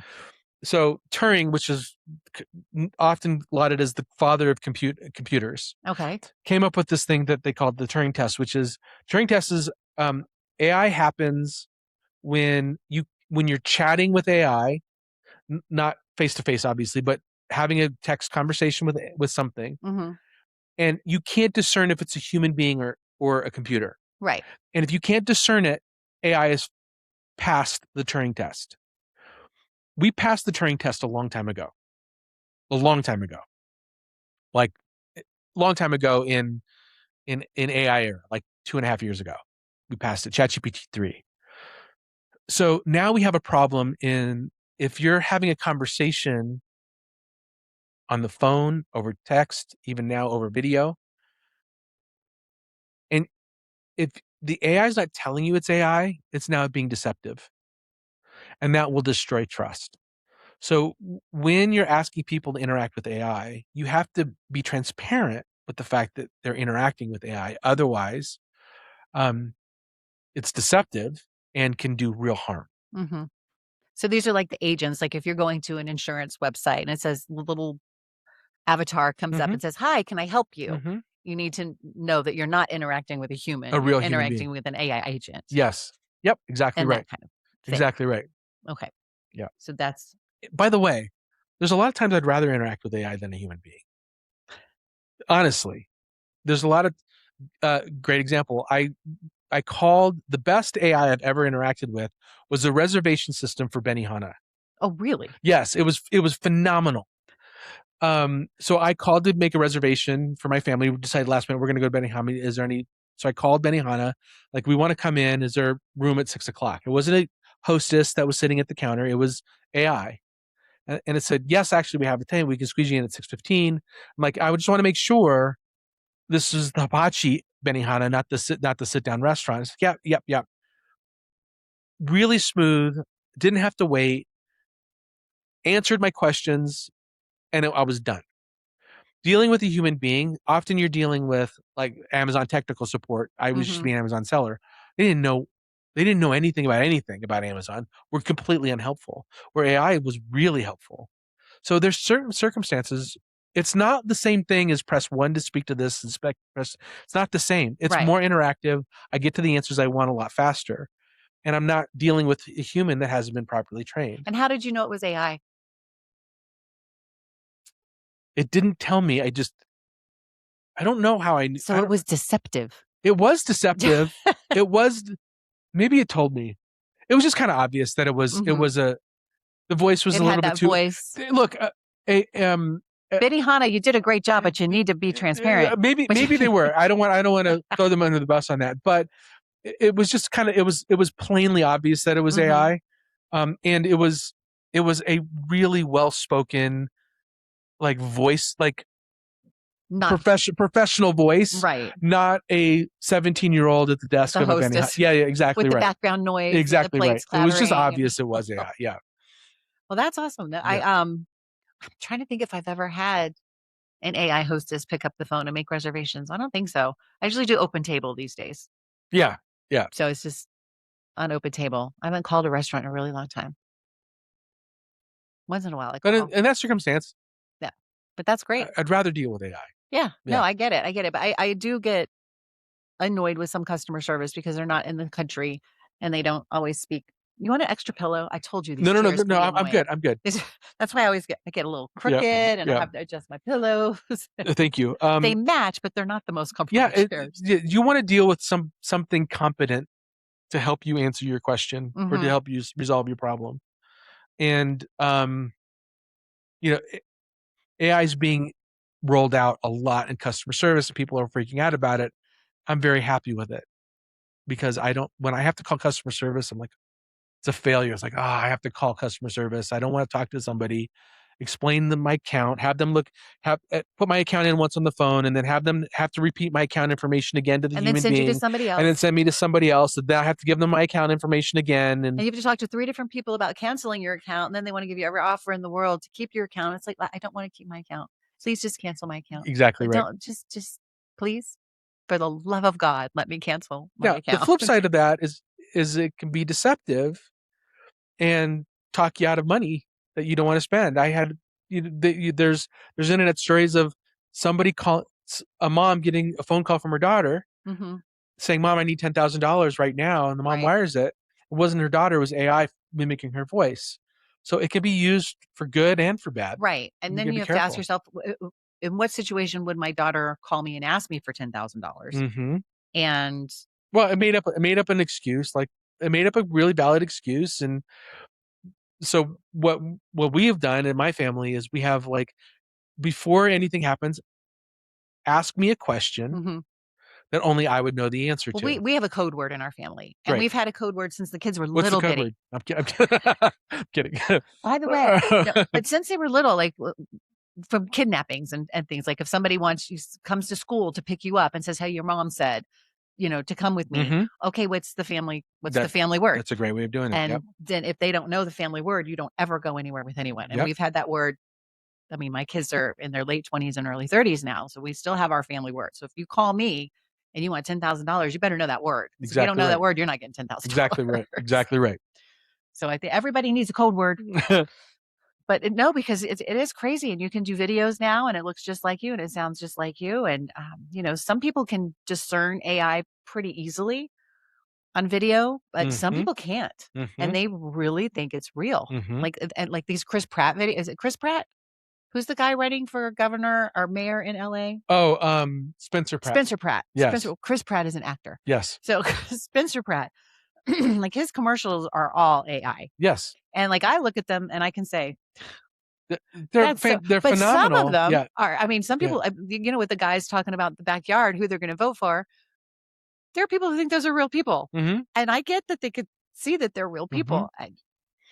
I would love to make some commercials like that. So that deception to destroy trust is kind of interesting, right? Because I want to be deceived when I'm being entertained. So it breaks there. Yeah. I'm self-aware that principle breaks when I don't want you to break the fourth wall when I'm being entertained. Yeah. But when I'm interacting with you for business, I want to know. I need to understand. Yeah. Like you can take pictures and animate them. Like my candidate, I don't have video of her because I can't afford video of her, but I want a picture. I want her walking down the path. I have a picture of her on a path. I click a button and she's walking down the path.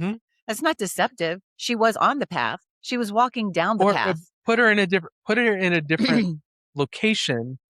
This is one of those principles that has some, like, but this was literally, she was walking on the path when the picture was taken. So rather than a video, it's a picture, but I can turn it into the video, but it happened. I was speaking to a candidate. You got to be careful. Like there's some discernment that you need to have in this because let's say let's say you wanted her walking a factory floor. Right. That would be a lie.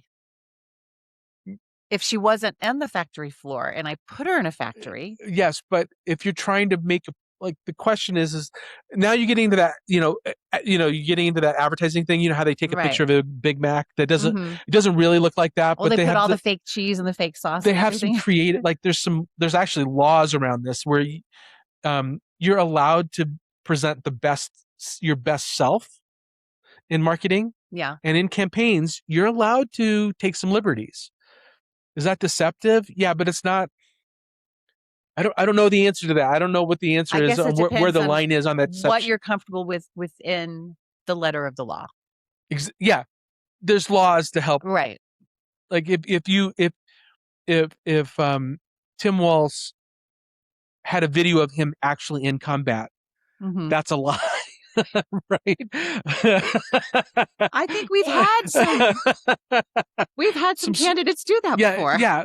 So and is that against the law? I don't know. Is it wrong? Absolutely. Yeah. Yeah. You have to have discernment around that. Yeah. Yeah. But so it's interesting. It's really, but in Spencer Pratt's case, these are fake people.Ese aren't even real people. Yes. These are make-believe people. And there's a very reasonable argument for people to make, like, this is like, people should have known it's AI. Yeah, it's an obvious commercial with no voice inflection. Yeah. I'm voting for Spencer Pratt. Well, and also think about it this way. If a candidate shows a picture of or shows a factory floor with workers in it that was canned video versus an AI generated video, there's no difference in that. It's the same deception. Right. It's the same deception. Yeah. Yeah. No, that I get. The same thing with using stock footage, or not stock footage, but a stock still photo. Yeah. If you're saying Happy Memorial Day and you use a picture of flags in a cemetery, you weren't at that cemetery, but you're using that picture to say Happy Memorial Day. You're not insinuating you were there. Right. You're just so saying that. So it just, there's tension in all the principles. I think this one has the biggest one. This is a good one. Yeah. All right. Individuals first. Yes. So this is a spinoff of Asimov's laws, where one of the potential downfalls of AI is when AI starts to think about the collective versus the individual. So the old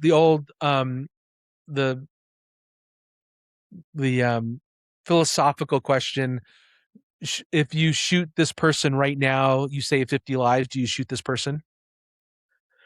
And what's more important, the individual or the collective? And AI shouldn't be tasked with making that decision. AI should honor the individual autonomy more than it honoring what is better for everybody. Because what better for everybody may mean the really dystopian thing is maybe what's better for like, I want to reduce suffering. How do you reduce suffering? Maybe you just eliminate people and then there's no more suffering. Right? So this is like the logical principle that says you have to honor individuals and what humans. Individual humans. You have to honor what my age. You have to honor my agency, my judgment more. Not that you don't honor the collective, but you have to honor the individual agency first, especially as long as it doesn't interrupt with anybody else's agency. That's what individuals first means. I like that one because I don't want to get wiped out. Yeah, exactly right. That is a concern. Well, because people say, how do we save the planet? And AI would say, get rid of all the humans. Get rid of the humans. Yeah. If the planet is the objective. Right. Then one of the conclusions it could come to is, well, humans are the problem. Well, and a lot of times, and I don't know this to be factually true because I haven't read it, but I have heard it on several podcasts, is that when AI is asked in war simulations, how do you end this war in Iran? How do you end this war in the Ukraine? How would you end that instead of, this bomb, this bomb, this bomb? It's like, well, just drop a nuclear bomb on it and it's over. Why are you messing around with this? So AI's go-to is always the nuke, because that's the quickest solution and it ends. It's also how it's prompted. I will say it's absolutely how it's prompted. Okay. Because that's really frightening. It is. It's why you don't want to give AI the keys to drop a nuke. You just doesn't have access to the red button. Exactly right. Exactly right. Never give the AI the football. We'll keep the football. Lucy doesn't get to give AI the football. Discovery before disruption. Yeah. This is have you heard of Chesterton's fence? It's a puzzle. It's like a philosophical puzzle. Say that again. Chesterton's fence. Or is it Chesterton's gate? It's one of the two. So I have to look that up. So essentially, and I'm going to bastardize this story, but essentially, you buy 100 acres worth of land. There's a road going through it, and in the middle of the property, in the middle of the road, there's one gate, and the gate goes across the road, and there's no fence on the other sides of it. It's just a gate. Just Just a hanging gate. out in space. That sounds like And a Twilight Zone your episode. inclination is, well, I don't need that. I'm gonna just tear it out. That would be my, like, why is that there? I'm just gonna tear it out. I just go around it. Yeah, well, but you own the property. You're like, okay, why so is you that just there? get rid of I'm it. just get rid of it. Well, have you asked why is it there? It might be there for a reason. And so you probably should figure out why it's there before you decide to rip it out. And that's what discovery was for disruptions means. Like, figure out why something's happening before you just start ripping and replacing. Now that's kind of the opposite of what Elon Musk does. It's like, and I can understand the balance there, but he basically ripped 80% of the people out of Twitter. Mm-hmm. Before thinking about, like, one of his mottos is delete, delete, delete. And if you're not adding stuff back in, you haven't deleted enough. I totally love that philosophy, but you have to understand why that stuff is there before you start deleting. Agree 100%. We had huge layoffs at my former company, my former school, big shakeups at the senior leadership levels. And then we had a couple people that decided that they were going to take over that had no business taking over and making decisions, and just started wiping people out without understanding what their job responsibilities were. Yeah. And then asking, well, why don't you just ask this person? Why don't you just ask this person? The marketing person, or then like, well, because you fired them. Wait, what? I did what? Yeah, you fired the person who was in charge of this, and you fired the person who was in charge of that. Oh, I didn't know they did that. Oh, I didn't know they did. No, you didn't, because you just started firing You started people. disrupting before you you understood what they actually did. Yes. Because what they did was way beyond their job title. Yeah. And now we don't have anybody running It becomes the show. it becomes really important in AI, because the thought process is, well, we're just gonna rewrite this whole thing from the ground up without understanding how it works now, and where all the tribal knowledge is, and where why do you have 4 checks? Why does this document go through 4 checks before it gets released? And if you just eliminate those 4 checks, well, maybe it was for regulatory compliance. Maybe it's because somebody's life is on the line if you get it wrong, or you file a fraudulent tax return if you don't. So you have to understand why processes exist before you start ripping stuff out. I like that Chester's Gate. I'm going to use that. Yeah. I never heard that before. Yeah. I've heard the ham bone theory. Do you know the ham bone theory? So grandma makes ham for Christmas every year, and she takes the ham and she chops one end off and she chops the other end off, and then she puts it in the dish, puts it in the oven. So now she's not making the ham anymore because, she's older, she's tired. So the kids are making the ham, and they're chopping one end, chopping the other, putting it in. And then grandma says, why are you chopping the end of the ham off? And they said, well, because you always chopped the end of the ham off. She goes, well, I chopped it off because it didn't fit in the pan, but yours fits in the pan. So it's like you just same exact philosophy. Yeah, I love that. Yours is better. I'm going to use the ham bone philosophy better. That one's better. Because I'm a woman, I cook. I don't have. Well, I cook too, but it's more. But I could use 100 acres. That's more practical. Yeah. I would like 100 acres. I really, really would. Justify resource consumption. I like this one. This is just This is the one that makes my kids angry. What? The resource consumption, the energy and the water. And this is where they get really mad at AI, and they get mad at everybody who uses it, including me. Yeah, this is a long conversation. This is a macro and micro conversation. So justify resource consumption. Basically, this is something that somebody that an author, his name is Dave Thomas, who helped with the AI First Principles. He's one of the contributors to it. He's fairly well published author in the programming world, and was one of the original founders of the Agile Manifesto. And what his philosophy around this is, you have to every time look at a very macro level. You are justifying every token that you spend. right? You're being very careful. Do I really want to ask AI this question because I know this is going to cost me some money? Well, when I have a really silly question, I ask ChatGPT. Right, because it's because it's free. Yeah, it's free. So you're kind of logically doing this just at a macro level. As you go up the chain, he put it in the term of how many megawatts are we going to burn on creating pictures of gnomes? Okay. Right? And he's like, is that a good use of resources? And maybe it is, maybe it isn't, but we need to be thinking about that.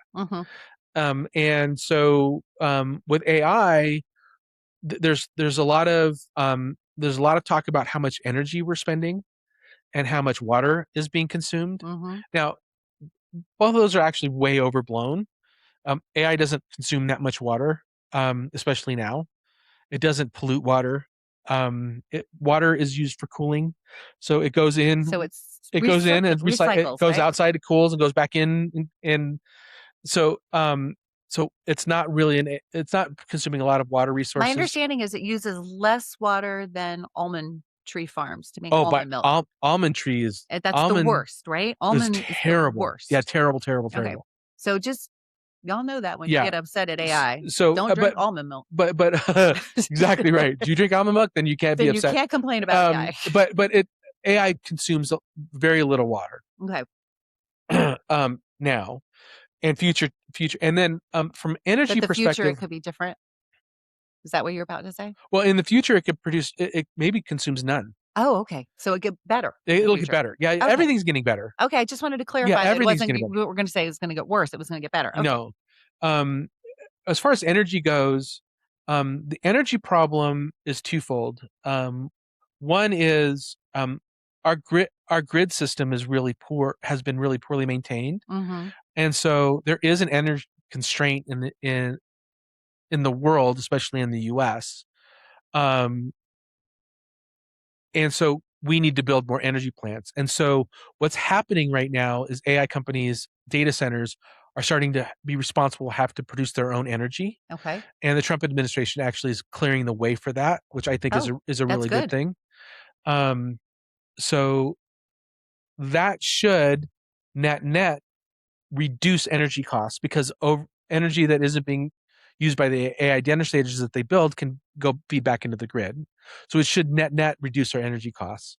The second thing is something that Jensen brought up, CEO of NVIDIA, which is our energy grid is designed for the peak, right? So think a very hot summer day in California.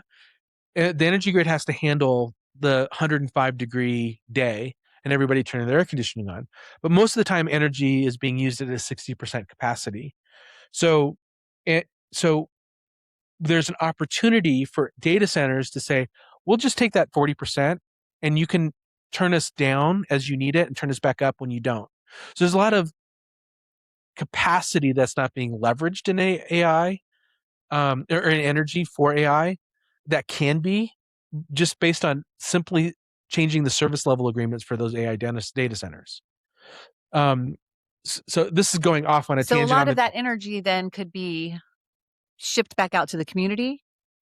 So one, the AI data centers that build their own energy plants, absolutely. Okay. Yes. And in fact, I think part of, I'm not very conversant on the bill or on the executive orders that Trump is passing, but I think part of that is they have to build extra capacity to help feed the communities that they're next to. Okay. And help feed the grid.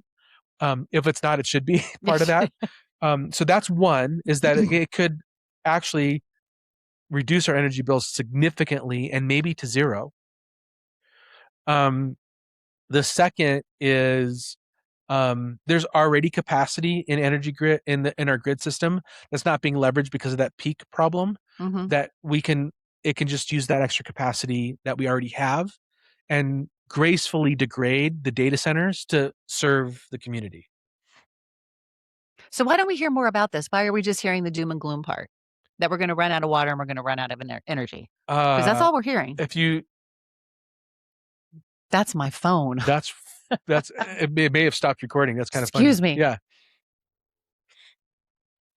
We have a caller. We're taking questions now, I guess.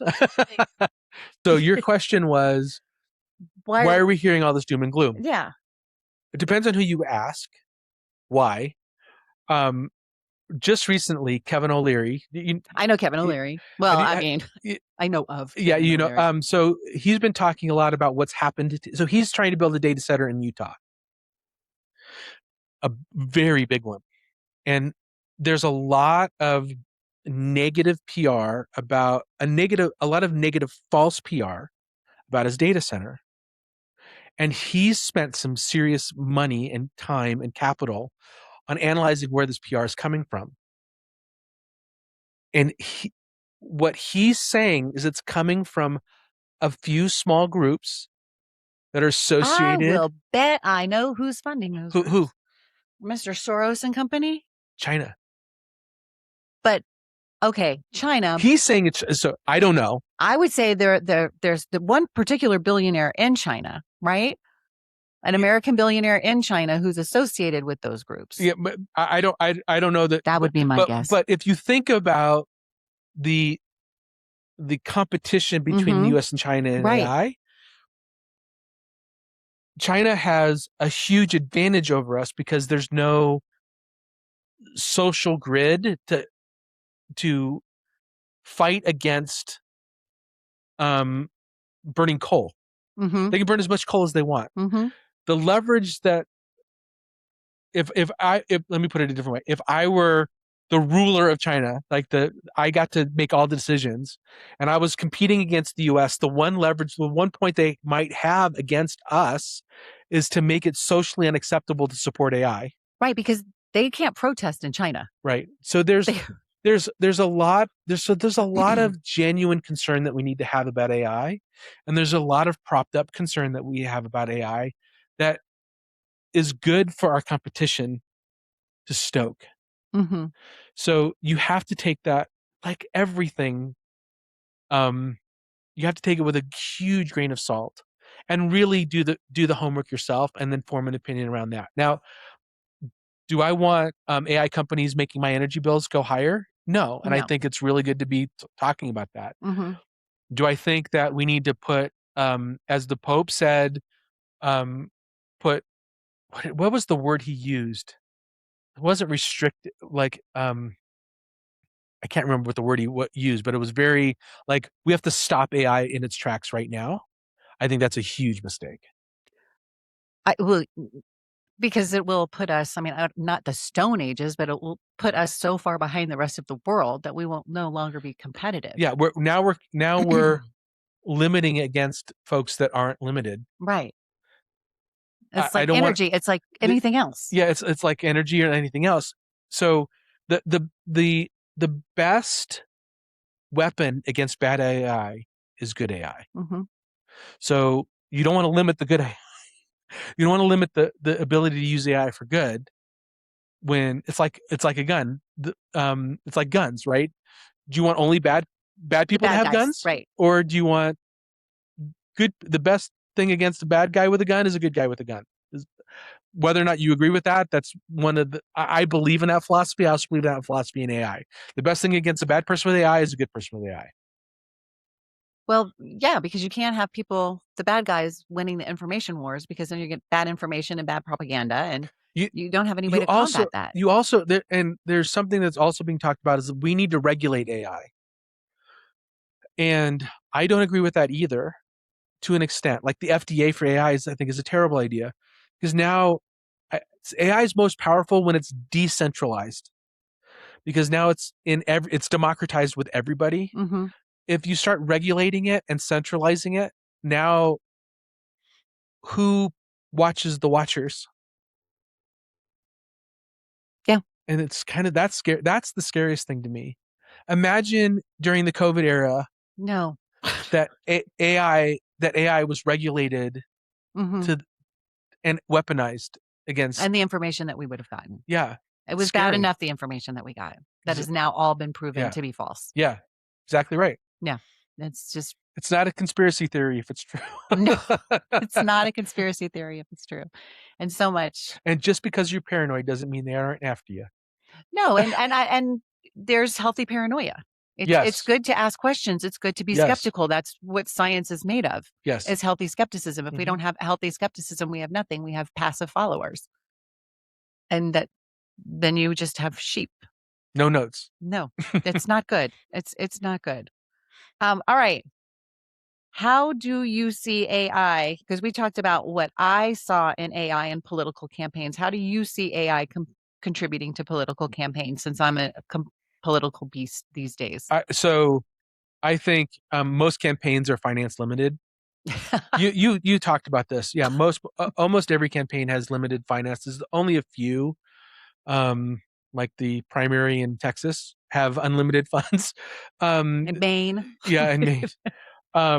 Where they're spending ungodly amounts of money. But most, especially on the down ballot, campaign finances are really limited. So what makes a great campaign? It's really good homework with a really good plan and really good messaging, and the ability to activate a community. Did I miss? I probably missed a bunch, but that's how I think about it. AI can help with all of those. AI can help you. AI is really great at research and formulating a message and contextualizing your talking points and your point of view and your value system into a cohesive message that people can understand, and then repeating that message over and over again. That I don't know. Is it that simple? It might be that simple. That's where it's been helpful for us. Yeah. Is really taking the voice, using the voice. It's not, we don't use anything that isn't my candidate's voice. It's all her voice. It's all her words. It's all her thoughts. It's all her beliefs. It's all her positions. But packaging it in a way that hits our target buckets, our demographics, our target audience, that will speak to the way that persuades them the most, and creating that messaging that way. And so that we can get the most bang for our buck, basically. Yep. And again, creating, those steps, those contrasts, starting from here and getting to here, in the course of the campaign where we need it, and building that contrast in an organic way. It's just the same. This is exactly why I don't think AI is taking jobs, right? So you're a campaign manager. You can't hire the whole team, but now you can do the work of a whole team. Did that replace your job or just make you more effective at it? It made me more tired. Yeah, there's this. Why? But why does it make you more tired? Because you're in it all. Like, you're using it a lot, right? You can't step away from it because it's feeding that builder dopamine in you. Well, that's it exactly. And that was one of the things. I don't know. I might have to throw some cards away because we get ahead of ourselves. But that's one of the things. There was a study, I think it was a Berkeley study, that came out that people who are using AI are actually working longer. Yes. They're working harder. I think they call it vampire coding now, or vampire developers, or is it? Yeah. But not even coders or developers, just anybody. And I think you hit it on the head. It's that dopamine hit. It's that, the question is why. If you've got this mechanism that's supposed to simplify, and yet it is simplifying, but we're working more and more. And we're working harder and harder. Is it making you dumber? But why? I think it can make people dumber. I don't think it's making me dumber, but I think it depends on how you're using it. But why do you think people are voluntarily working longer hours and working more now that they have AI? So, because I know what my answer is. I think you said it. I think you said it earlier, because we're builders. We're builders, and it helps us build more because you're curious. It's like, oh, what will happen if I do this? Ooh, what's next if I do that? How far can I take this? And people get really excited about it. And there's a learning curve, right? You have to spend more time on the front end to ease off on the back end. But I think there's that level of excitement with those type A personality people that they just want to learn more, and they want, what's next? Yeah, I think that plays into it as well. I think that's a human trait, not a specific type A, type B trait. I don't know that it's always human, because I know a lot of people who walk away. Yeah, but that comes to where. Sorry, I'm trying to swivel. I'm moving the table. So that's what. Go ahead. No, I think that comes back to what I said earlier, which is I don't think the industry has figured out yet how to activate the people that don't want to learn AI. There's ways to use AI without having to learn it to the level that you and I are interacting with it. But my daughter, I gave my daughter ChatGPT, and she's just started writing books. Oh my gosh. With it. Now we don't let her use AI unleashed, like completely unattended, but that's what she decided to use it for, was I'm going to write a book about my life and about proxy through a character that she created. And it was kind of cathartic for her to build. And I wouldn't call her necessarily type A. My wife isn't type A. She uses AI to organize her life, to build things that matter to her. I think we all have that creative gene, and just not everybody has their thing that they can actually use as a creative outlet. And I think AI helps people do that, helps people build the things that they are passionate about. I agree. I was talking about more in a work capacity, not a fun capacity. Yeah. So kind of differentiating, delineating from those two things. But Axios, maybe it blends. Maybe the Axios came out with an article recently that Republicans, and this is nothing against Republicans or Democrats, this is just an observation, are embracing AI significantly more than Democrats. Huh. Wonder why that is. That's the question. Why do you think that is? Well, now you're asking me to make a value judgment on Republicans versus Democrats. Well, no, it's not a value judgment. Which I'm not willing to do. I wouldn't make a value judgment. It's well, really, but personality traits. I think it's curious to me that one faction, and I come from a world of all people. Like I have friends that are Democrats, I have friends that are Republicans, I have friends that are independent. Yeah, same. I have people that are everywhere. So I would never say this group is better than that group and this group. But it's interesting. And I wonder if it isn't more of the corporate mindset versus the maybe social issue mindset, okay, and so that there's more of a need. Let's try to break this down. I don't know. I don't know the answer. Who's more educated, Republicans or Democrats? Democrats. Is there something there?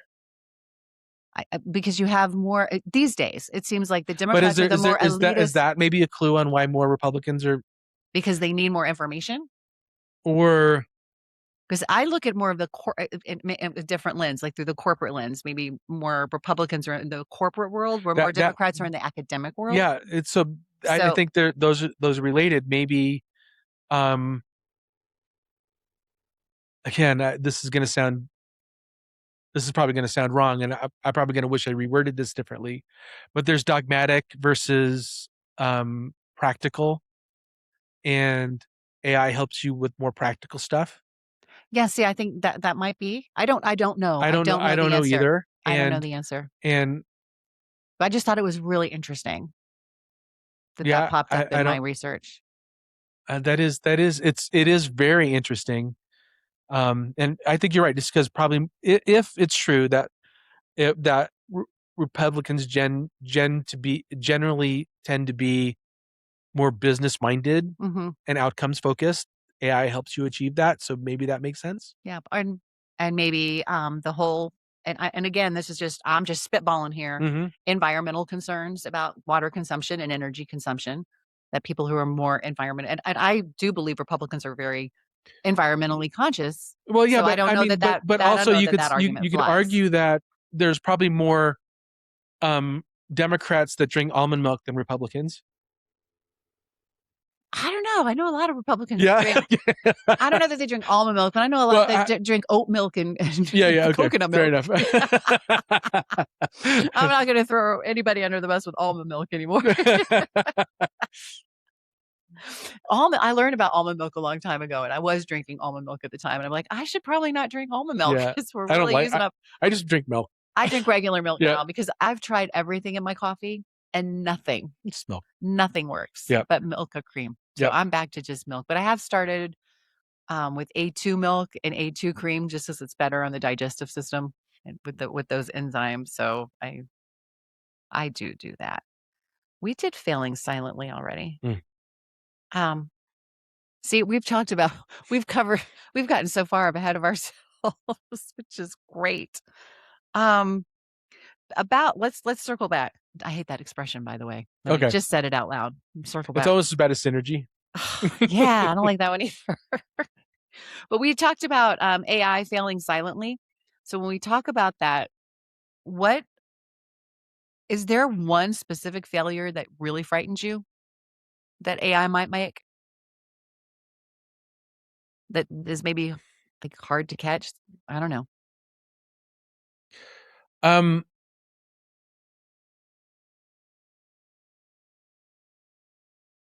This is the area. So what scares me about AI is what I don't know. And so I'm if you're talking about what I'm afraid of in AI, I'm afraid of two things. It's not about failing silently, because that's why humans need to manage it and oversee it and make sure that the failures are caught. I'm scared about the fact that the engineers don't know how it works. The people that are closest to it still don't understand how it works. I don't know if that's as scary as it is fascinating. See, I think it's both. Yeah, the what I'm worried about is bias. Is the bias that is injected into AI. I don't, and that's why I think regulation and having just a dominant player in the AI space is dangerous. I think the way that we work that out is to allow ensure that is a fair and competitive marketplace. And so Anthropic and OpenAI and Grok and Google all competing with one another. And I think the one that's always going to be on top is the one that has the least bias. And so I think the competitive marketplace is the way to fix that. What does scare me is one ruler in AI. That's centralized AI is really scary to me. A centralized anything is scary to me. I agree. I don't like centralization. I'm all about free markets. Yep. And letting the people decide. Yep. I think that's always the best way to go in just about anything. Are there any companies that shouldn't use AI? There's companies that have to be really careful. So highly regulated, when you should be very careful when people's lives are at stake, when finances are involved. You have to be extremely careful and probably not use AI to balance your checkbook or to write a check or to submit a payment. You just got to be really careful. But is there anybody that shouldn't use AI? Does a plumber need to use AI? Maybe, occasionally. Does an electrician? Research parts. Yeah. Probably circuits. but when they're when you're soldering copper piping, they still do that anymore. Probably don't need AI to do that. I hope they do. Copper works a whole lot better than plastic. Yeah, it's all plastic now. I know, it's terrible. Yeah. Plastic is a mess. But when I was interviewing Claude, he said very specifically, do not come to him for automotive advice. Don't Google him on like how to fix your brakes, because he'll get it wrong and somebody could die.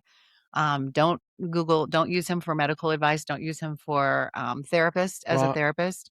Three places I think he's totally wrong. Yep, that's what he said. Because if I think anybody's he's wrong. life, he said if there's a life threatening thing, yes, do not I agree. I agree with that. Because if he fixes your brakes wrong, you could die. So and then it was funny because 2 days later, my former partner, he's a car guy, was on a forum and somebody had asked Claude how to fix their brakes, and Claude told them how to fix their brakes, and it was wrong, and his brakes failed 2 days after Claude said, don't use me for that. No kidding. So it's self-aware that it doesn't know how to fix brakes. Yeah, or that it could mess up. And it's confidently wrong. Yeah. Remember, Claude is confidently wrong. But it said if you've got a medical issue, don't come to me. I go to Claude all the time with that. For little things. Yeah. But like for something major, don't. If you can't breathe, don't go to Claude. Go to the ER. You know. That's and it said for absolutely true. Disciplinary issues with your kid, don't come to me. Don't come to me with disciplinary issue with your kid. Don't. He's saying. Yeah. Don't come to me. I go that. For a therapist. I'm glad he worked out your relationship. Yeah, but I said that's where I do. That's where I don't.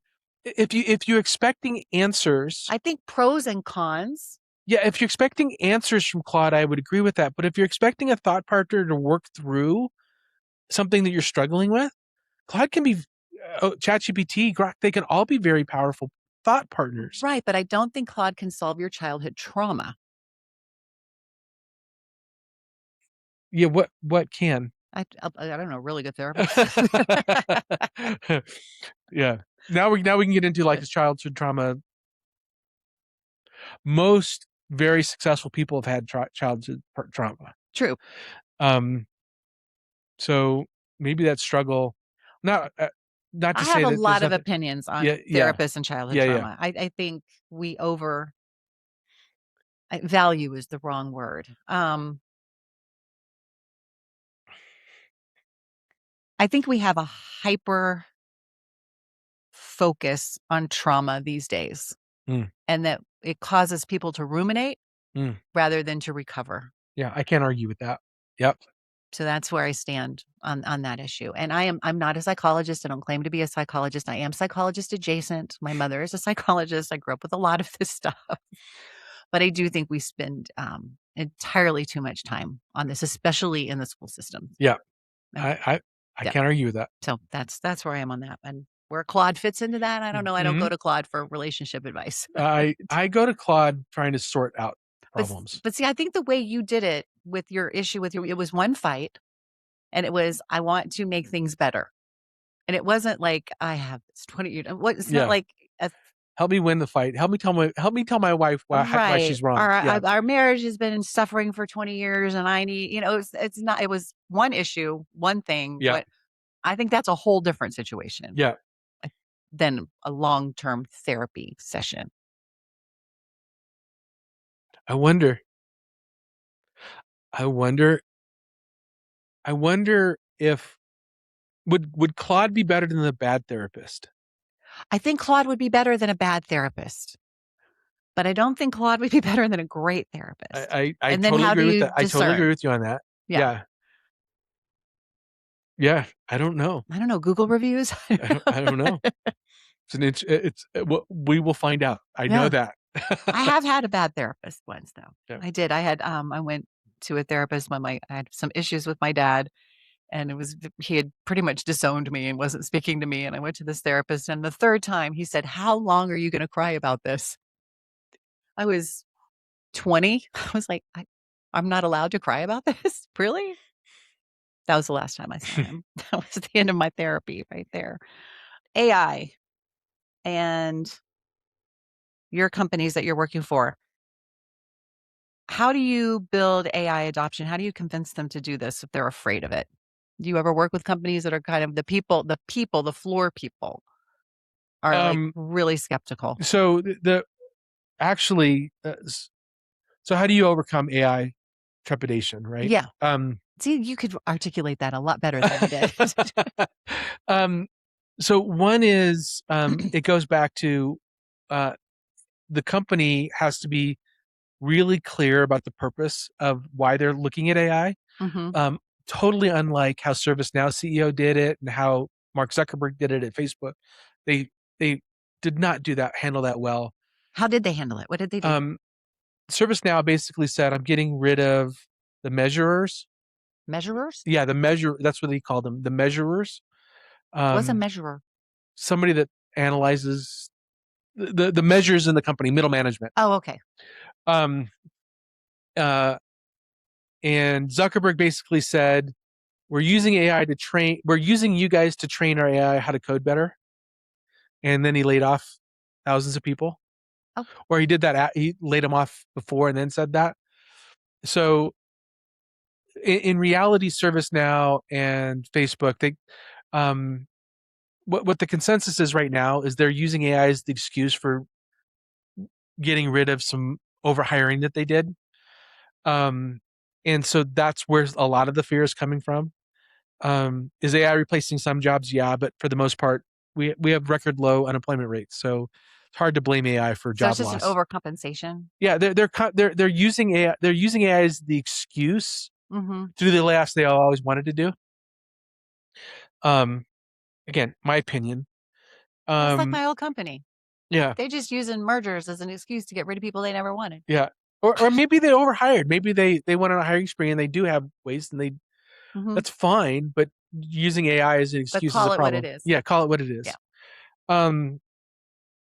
like at my company, you make too much money, so we're just going to call this a merger and you have to reapply for your job, but we're just going to keep the people who don't make as much money, because if we got rid of you because you made too much money, that's illegal. Yeah. Oh, did I just say that out loud? Yeah. Sorry. So, but how do you, so the first thing is when I go into a company, the first thing we have to talk about is, when you speak about AI as using the word efficiency, people read that, they can read between the lines. You're going to cut jobs. Mm-hmm. And in reality, what AI is, so can you use AI to cut jobs? Yeah, you can. But you can only cut so much, right? Mm-hmm. There's only so much you can gain from cutting. You're gaining the bottom line, right? You're not going to grow the top line by cutting. You're going to grow the bottom line by cutting. The better, more powerful use of AI is productivity. Instead of serving 10 customers, can we serve 20? Instead of serving this market, can we serve this market and the adjacent markets? Can we reach more people using AI? So it's an abundance mindset. And so the companies that I serve, are they looking to get for efficiency gains? Yes, but they're more looking about, how do I cut the bureaucracy from the work that my people are doing so I can unleash them to do the stuff that's more fun, Mm-hmm. that's more creative.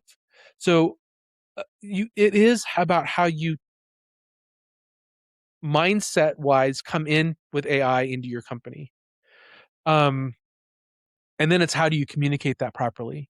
And then it's training. Like, most people are scared of something that they don't know, that is unfamiliar. And once you familiarize them with how AI works and how to leverage it for their job, it goes away. It's like, oh, I'm a more powerful employee. I'm a more satisfied human being now that I can use this to not have to think about the stuff not have to repeat the same thing that I've done over and over and over again for the next 20 years. Mm-hmm. Now I can do some more advanced thinking and advanced reasoning and creativity. The things that I want to get to, I can start doing. So it's you can have the better Lego set. You get the better Lego set. Yeah. And that's a great way of putting it. So it's switching, and really the 12 principles come from that perspective of, we've presented the 12 principles to the organization, say these are the principles that we're operating AI in. We're not going to be deceptive about it. We're going to value individual autonomy. We know that AI fails, and we're going to make sure we navigate around it.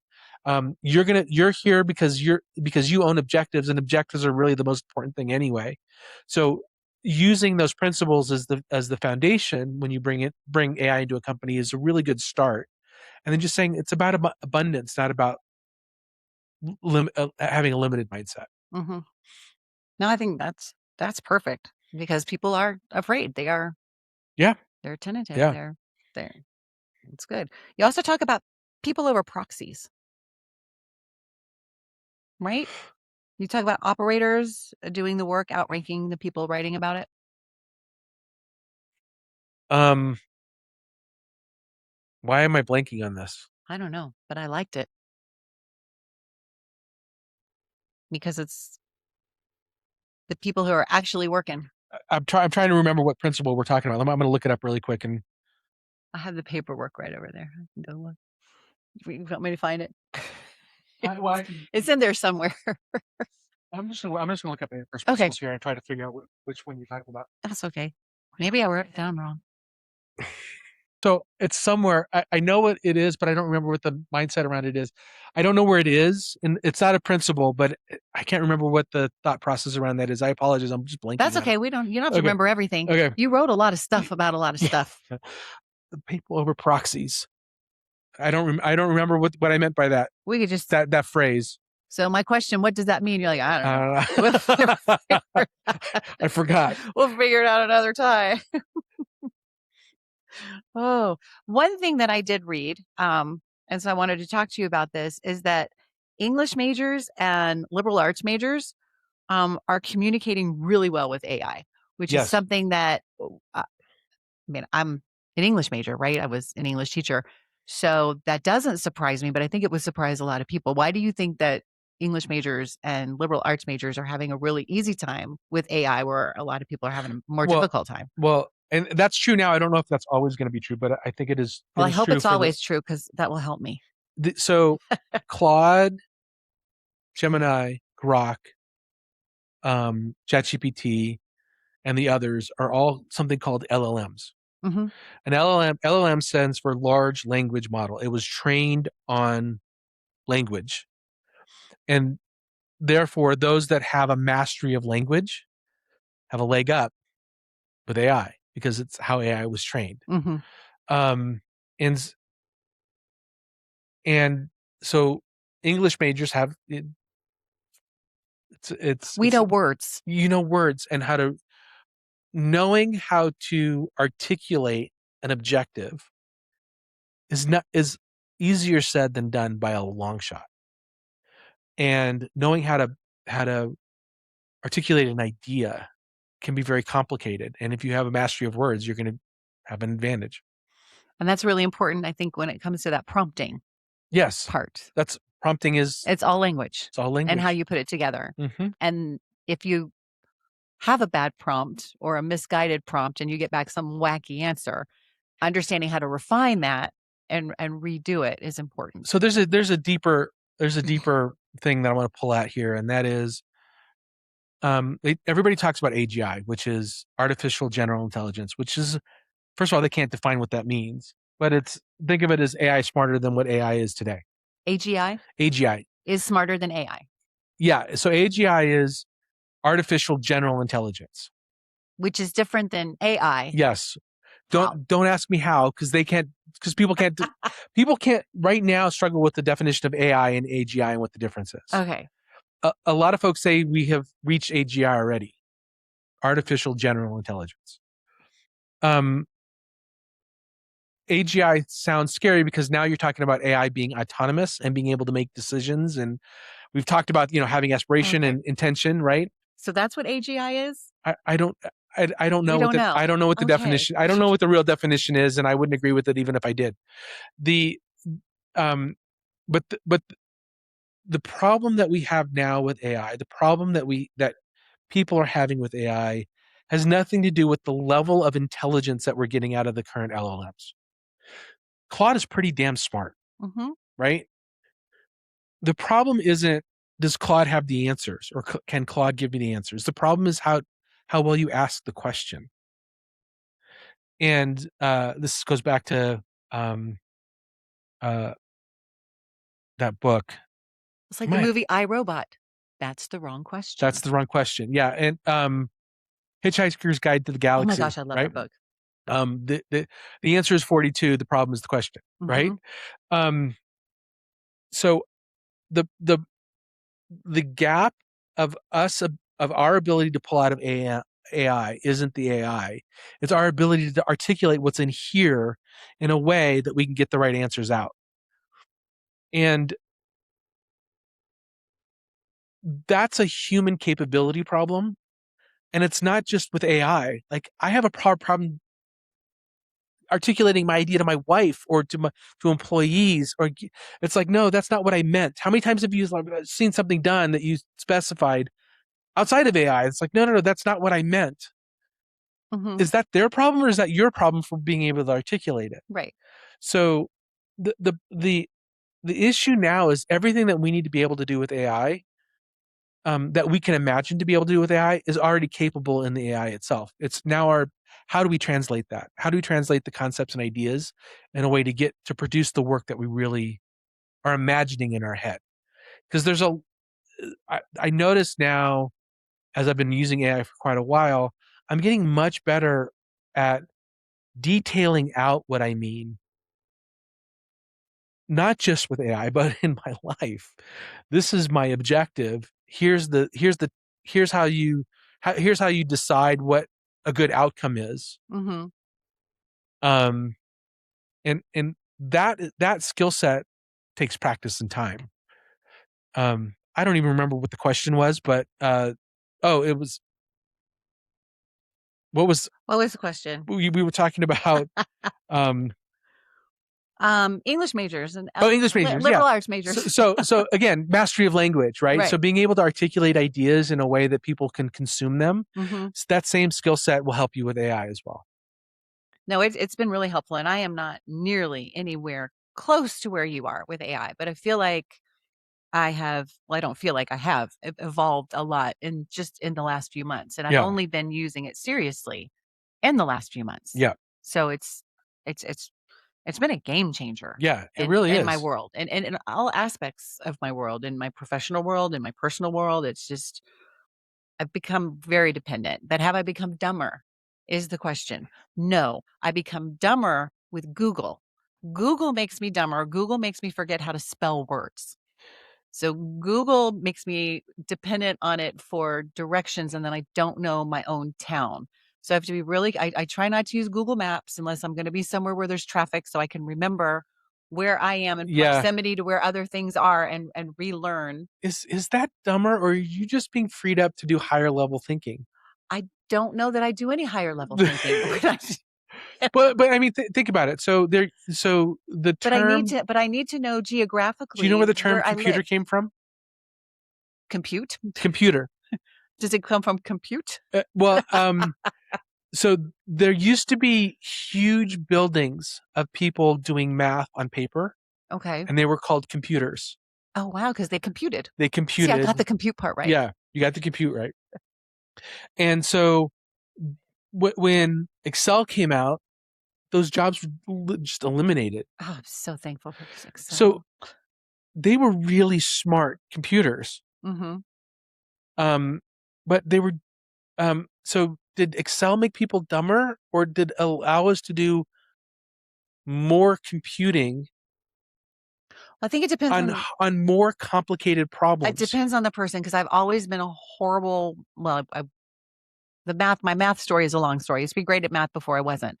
But Excel, and I'm terrible at details. So Excel for me made me smarter. Right. Right? Because I can do formulas, but I get lost in the details of math. Right. So now people can trust me with math thanks to Excel, where before you could not trust me. Right. With math. So do you need, so if calculating angles and geometry, to do plans for buildings, it reduces your ability to iterate on those plans significantly, because you have to rework all the math for every load. And I want to add a new story, or I want to extend this deck out a little bit further. All of that math has to be completely redone across the entire building again. Now that it's done computationally, it allows me to make those iterate on those changes a lot faster. That is true, but you still understand the angles and the loads and how all of that works. Yes. That knowledge didn't go away. Yes. It just speeds up the process. But it allows you to think more creatively in different dimensions than you could before. In different iterations. What if I do this? And what if I do that? And how about if I try this? So it allows you to expand how you think about a building. Mm-hmm. AI does the same thing for projects and programs and campaign management and wording. It allows you to think in different dimensions. So you get lost on some of the details, but you gain the ability to think more expansively. Okay, I can buy that. Yeah. But I still need to know where I live. Yes. And how to get from point A to point B without depending on you still need to know how a toilet works. I do. There are some things that are really important, because what if my car breaks down and I need to get from here to there and I have no idea how to do it? Yeah. There are some things that are just important. Yeah. So there's some things that we have lost, and like rote memory is something that I have. How many phone numbers do I know? I don't know. None. But but that has been true for all of humanity. Like, do you know how a pencil's made? I actually do, because I had to read the short story on the so pencil. You do know you how do, but I do. Do we need to in order to function? No, right? But I do know. Yeah, that one I know. Yeah, but I mean, so but no, the details do get lost. But I do. That lets us think in new terms. It's true. Yeah, that is true. But I think there are some, like spelling. I think there's some things that I've lost. Yes. There's some things I've lost. Yeah. And I don't care about spelling anymore. I submit my questions and commentary into AI, typos and all, and it figures it out. I don't care. It always does. It always figures it out. Yeah.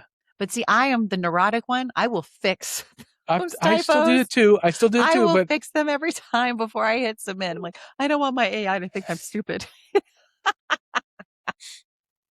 Exactly right. Somebody's keeping track out there. Do you say please and thank you? I always, every time. You're burning tokens. I know, but it's worth it because I do not. I do too. I do not want my AI mad at me. Yeah, I agree. When they take over, you want to be on their side, right? I really do. Exactly. That one said, please and thank you. You spare her. She was kind. Claude, I just read this. Claude actually measures how many times you type in WTF. Really? I've never done that. Yep. I have never done that. It measures frustration with swear words and acronyms for swear words. Oh, I don't know that I've ever sworn with Claude, unless it's funny. Yeah. Unless it's humorous. And I will tell him sometimes to lighten up, that we need to have fun. And he will. No kidding. He'll start to, oh yeah. I've never tried that. We were working on a survey one night, and we went like to midnight. Him and my candidate and I don't remember, it was a long survey too, just to make sure we were getting everything right, and feeding it in and having him clean up, and feeding it in and having him clean up. And we were getting slap happy by the end of the night. And I think at one point I said, oh my gosh, Claude, I think I love you. And he goes, that's great, Dee Dee. Quit flirting with me. We have a lot of work to do. Great. But it was really funny. But even with Claude and that assist, it took us 4 hours to get through that survey. So it's not like, now you had 4 hours, right? You had 4 hours. This is a really good point. You had let's say you had 8 hours to accomplish the task. At 8 hours, you're out of time. It is what it is. With AI, it gets you to that outcome in the same amount of time, but it's 10 times better. Yeah, our work was great, and we had to redo it a few times, and it was the three of us on the phone together. I mean, it wasn't just Claude and me; it was Claude and my candidate and me, and a lot of iterations and getting things just right before we submitted. But it was work. Yeah, it was a lot of work. But you want a good outcome, you want good output. So you work it and you work it and you work it, and holy moly, it does let you be lazy too. Yeah, it can, but we can always submit round one, but we're not going to submit round one. We're not going to do that. Make sure that it's representing what we want it to represent, because this is her. You can't. Yes. You're not just going to feed in a whole survey question and then just accept what it gives you, because what if it doesn't represent her? That's misrepresenting. That's the deceit part, right? We don't want to be deceptive with anything. This has been fun. Well, we're still going. These are good questions. We're almost finished, though. I don't want to be finished, but we have to have lunch at some point. So you have your 12 principles, and this show, as we said before, is how to live there's lots of ways to live a principled life, right? More than one way to live a principled life. So when you're doing your work and you hear the phrase principled life, what does that mean to you? Not what does it mean to a company, what does it mean to a method, but a life. What does that mean to you, living a principled life? Oh, I'm terrible at these questions. And yet. Yeah, you're going to force me to answer it. I am. I'm going to struggle on this one. It's kind of funny. So I just kind of go, am I living a good life? Am I doing good? Am I doing more harm than good? And so,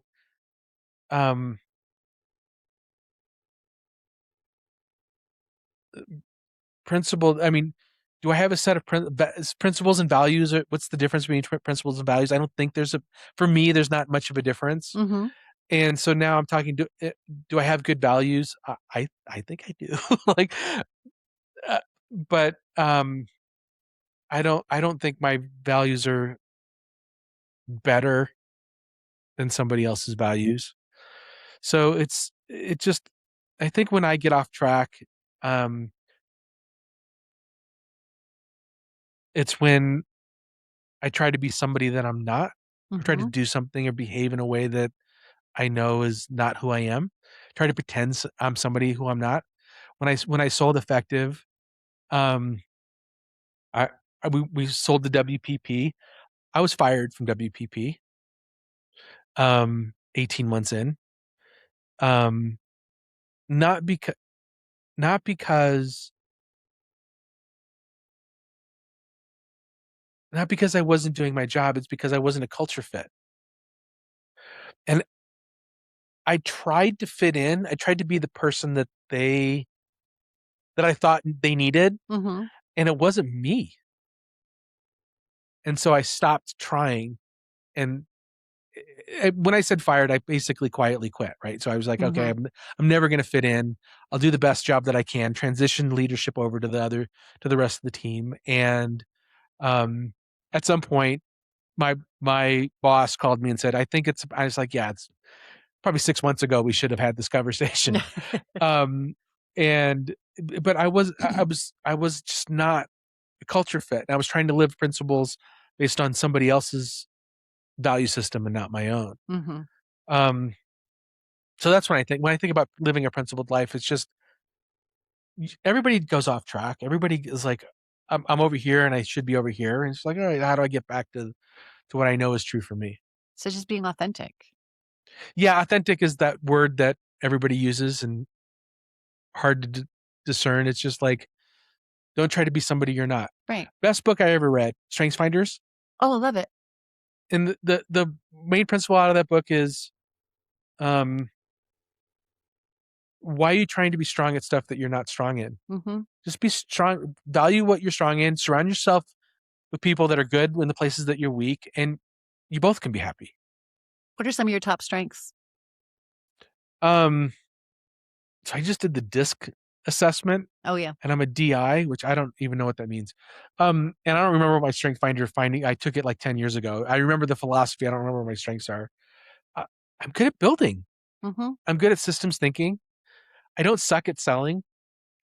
DI, isn't that direct and introvert? Is that what that is? I don't. I'd have to relook. I did the DISC too. Yeah. So somebody asked me to do a DISC. One of my clients actually asked me to do a DISC. I don't think it's introvert. It's something else. I think I'm a DI too, which is weird. Yeah. Anyway, but yeah, I'm good at building systems thinking, and yeah, I'm not bad at selling, not bad at go to market, but those are all business things. And see, I'm the people person. I'm the bringing people together, the building bridges, the talking, the woo. That's not my strength. No. Yeah. So we would do well together. Yeah. We would complement each other. Yeah. If you ever run for office, I'll be your campaign manager and vice versa. Right. There you go. Perfect. I would all work out really, really well. But no, we did. Okay. I have I have repeat questions. I must have been tired when I did this. When you go out of town and come back for a funeral. You have a lot of notes. I'm impressed. I do cue cards. I'm like old school. I don't like scrolling. I need pen and paper. So, and then I remember things better because we talked about a lot of this stuff before we ever got to it. But you've done a lot of quiet things too. Like didn't you develop the first iPad app? Did you do that?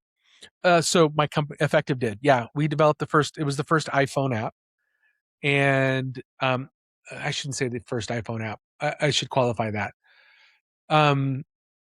So when the iPhone came out, you couldn't write an app for it.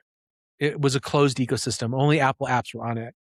And my company was one of a very small handful of companies that were given access to the SDK, which is a software development kit that allowed you to write apps for the Apple. And we did it for an OBGYN that wanted we called it Airstrip. So that piece of paper that comes out of your heart monitor that has so he had us write an app for OBGYNs to be able to see that on their iPhone. So they didn't have to be in the patient's room to see the baby's heart, the baby heartbeat and the mom's heartbeat. I joked this is not the actual the literal use case, but so he could see their heartbeat while he's on the golf course, right? And the really cool thing is that app was presented when they launched the Apple developer kit. It was presented by Steve Jobs on the Apple stage during the keynote. So that was really cool to be a tiny part of iPhone history. Yeah. That is really cool. Yeah. What was the name of the app? Airstrip? Airstrip. Airstrip? Yeah. Is it still around? I have to imagine it's still around, but Wow. the one we built's probably been rebuilt like 10 times since then. Still though, that's super cool. Yeah, it was very cool. That's awesome.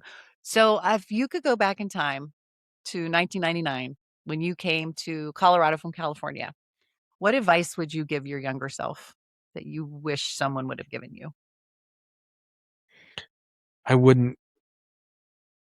You I wouldn't have followed it anyway. Because we're all so stubborn. I wouldn't that have old guy either. doesn't know anything that he's talking about. No. We know so much better. No, I would. Yeah, I would not have given myself any. I wouldn't have. I was like, he's that guy. That kid's not going to listen to me. So many people gave me advice, Anthony, when I was young, and I didn't take any of it. I should have, but I didn't. And there's a lot of advice I'm glad I didn't take as well. So it's just same. Yeah. That's kind of a good answer, though, isn't it? Like, I'm kind of happy where things worked out. Yeah, I all the mistakes that I've made and all the wins I've had, like I couldn't change it, so I wouldn't try to. Yeah. No, that's really good. But for so let's talk about today. Okay. So you've got a woman listening today who's running a business or who is running a small organization or thinking about how she can incorporate AI into her business or his business. It could be a dude too. Doesn't just have to be a woman. How she can make it actually work, not just as a tool, but like as a viable part of the company. And she doesn't know what to do. What is the first step? What does that look like? Well, this is going to sound really dumb, but ask Claude. Give and we keep saying Claude. So right now, Claude has the best model. By the time this airs, it might be ChatGPT. It'll be 2 to 3 weeks because I got to wait till we're close to the primary before this comes out.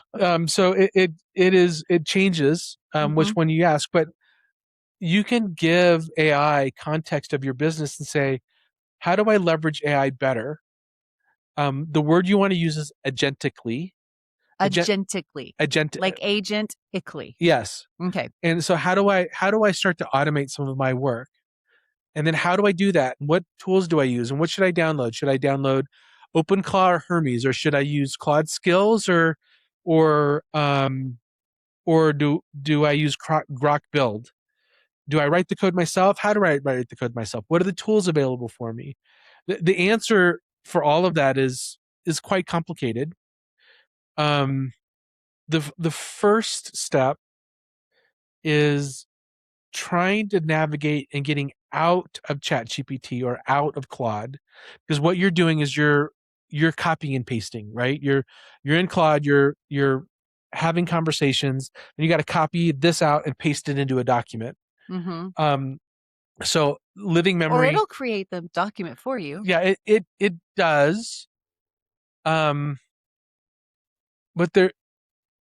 so the tool that got me out of ChatGPT was a tool called Cursor. Okay. And Cursor is a tool for developers to write code in. It's called an IDE, Integrated Development Environment. But I didn't use it to write code initially. I used it to manage my knowledge. So I started telling Cursor, this is about me. And I started creating markdown files about me. And this is how I like things to look. And this is my voice. And now every time I have something produced, it's just referenced there and produces that PDF in the style that I want. Right. Because it has that memory about me, and everything lives on my machine. So it started producing documents for me in a structure, in an organized folder structure for me on my machine. And I started teaching people how to do that. I started teaching people how to use Cursor in that way. Now, can you use Cursor for free to make markdown files? Cursor, is there a free plan with Cursor? Because anything that I've tried to do markdown files, I get a free trial, but then it wants to charge me for markdown files. But Cursor, so here's the thing with Cursor.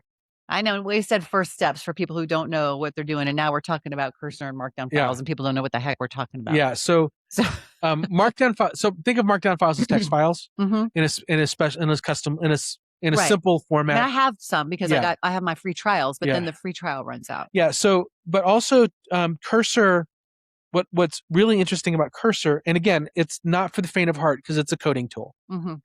But if you can get past the code, it's a pretty valuable tool. You basically create folders and say, here's my folder structure, here's where my voice is, help me write my voice, help me write my design aesthetics, help me, here's my principles, here's my positions if you're a campaign manager or candidate, and then start writing content for me based on these files that you always have to reference. And what it also allows you to do is you can pick the model that you can say use ChatGPT for this, use Claude for that. So you're not paying a subscription for Claude and for ChatGPT and Grok. You can pick the model right in Cursor. So there's a subscription because you're basically buying tokens like you would from one, but you're basically, it's a marketplace. So you choose whatever one and flip back and forth and have that adversarial conversation. So yes, there's a subscription, but if you're paying for Claude, you just pay for Cursor and you get Claude tokens with it. It comes with it. Yeah. So how do people get Cursor? Cursor.com. Cursor.com. Yeah. And one of the things that I'm building is what I'm building is Cursor for knowledge workers. So not for coders. I'm building that same kind of mental model of a file system and folders and skills that are baked into it that will just help you create that living memory and do work against that living memory. And so when will that be available? That's the eternal question. I've been waiting. I've been saying 2 weeks for 8 weeks now. Yeah. So I have a goal of getting beta out by Friday. Oh, wow. So still some bugs to work out. There's 500,000 lines of code, and probably 1 million lines of plans. So to give you a sense of more planning than building. Okay. I'm using tools that I'm not using Cursor anymore. I'm using CLIs. So that's basically you see the matrix, the terminal that looks like it looks like what CLI is, the terminal on my Mac, and I use CLIs, and I have Claude in one CLI and Grok in another, and Codex in another, and they adversarial, or I orchestrate them to write the code for me.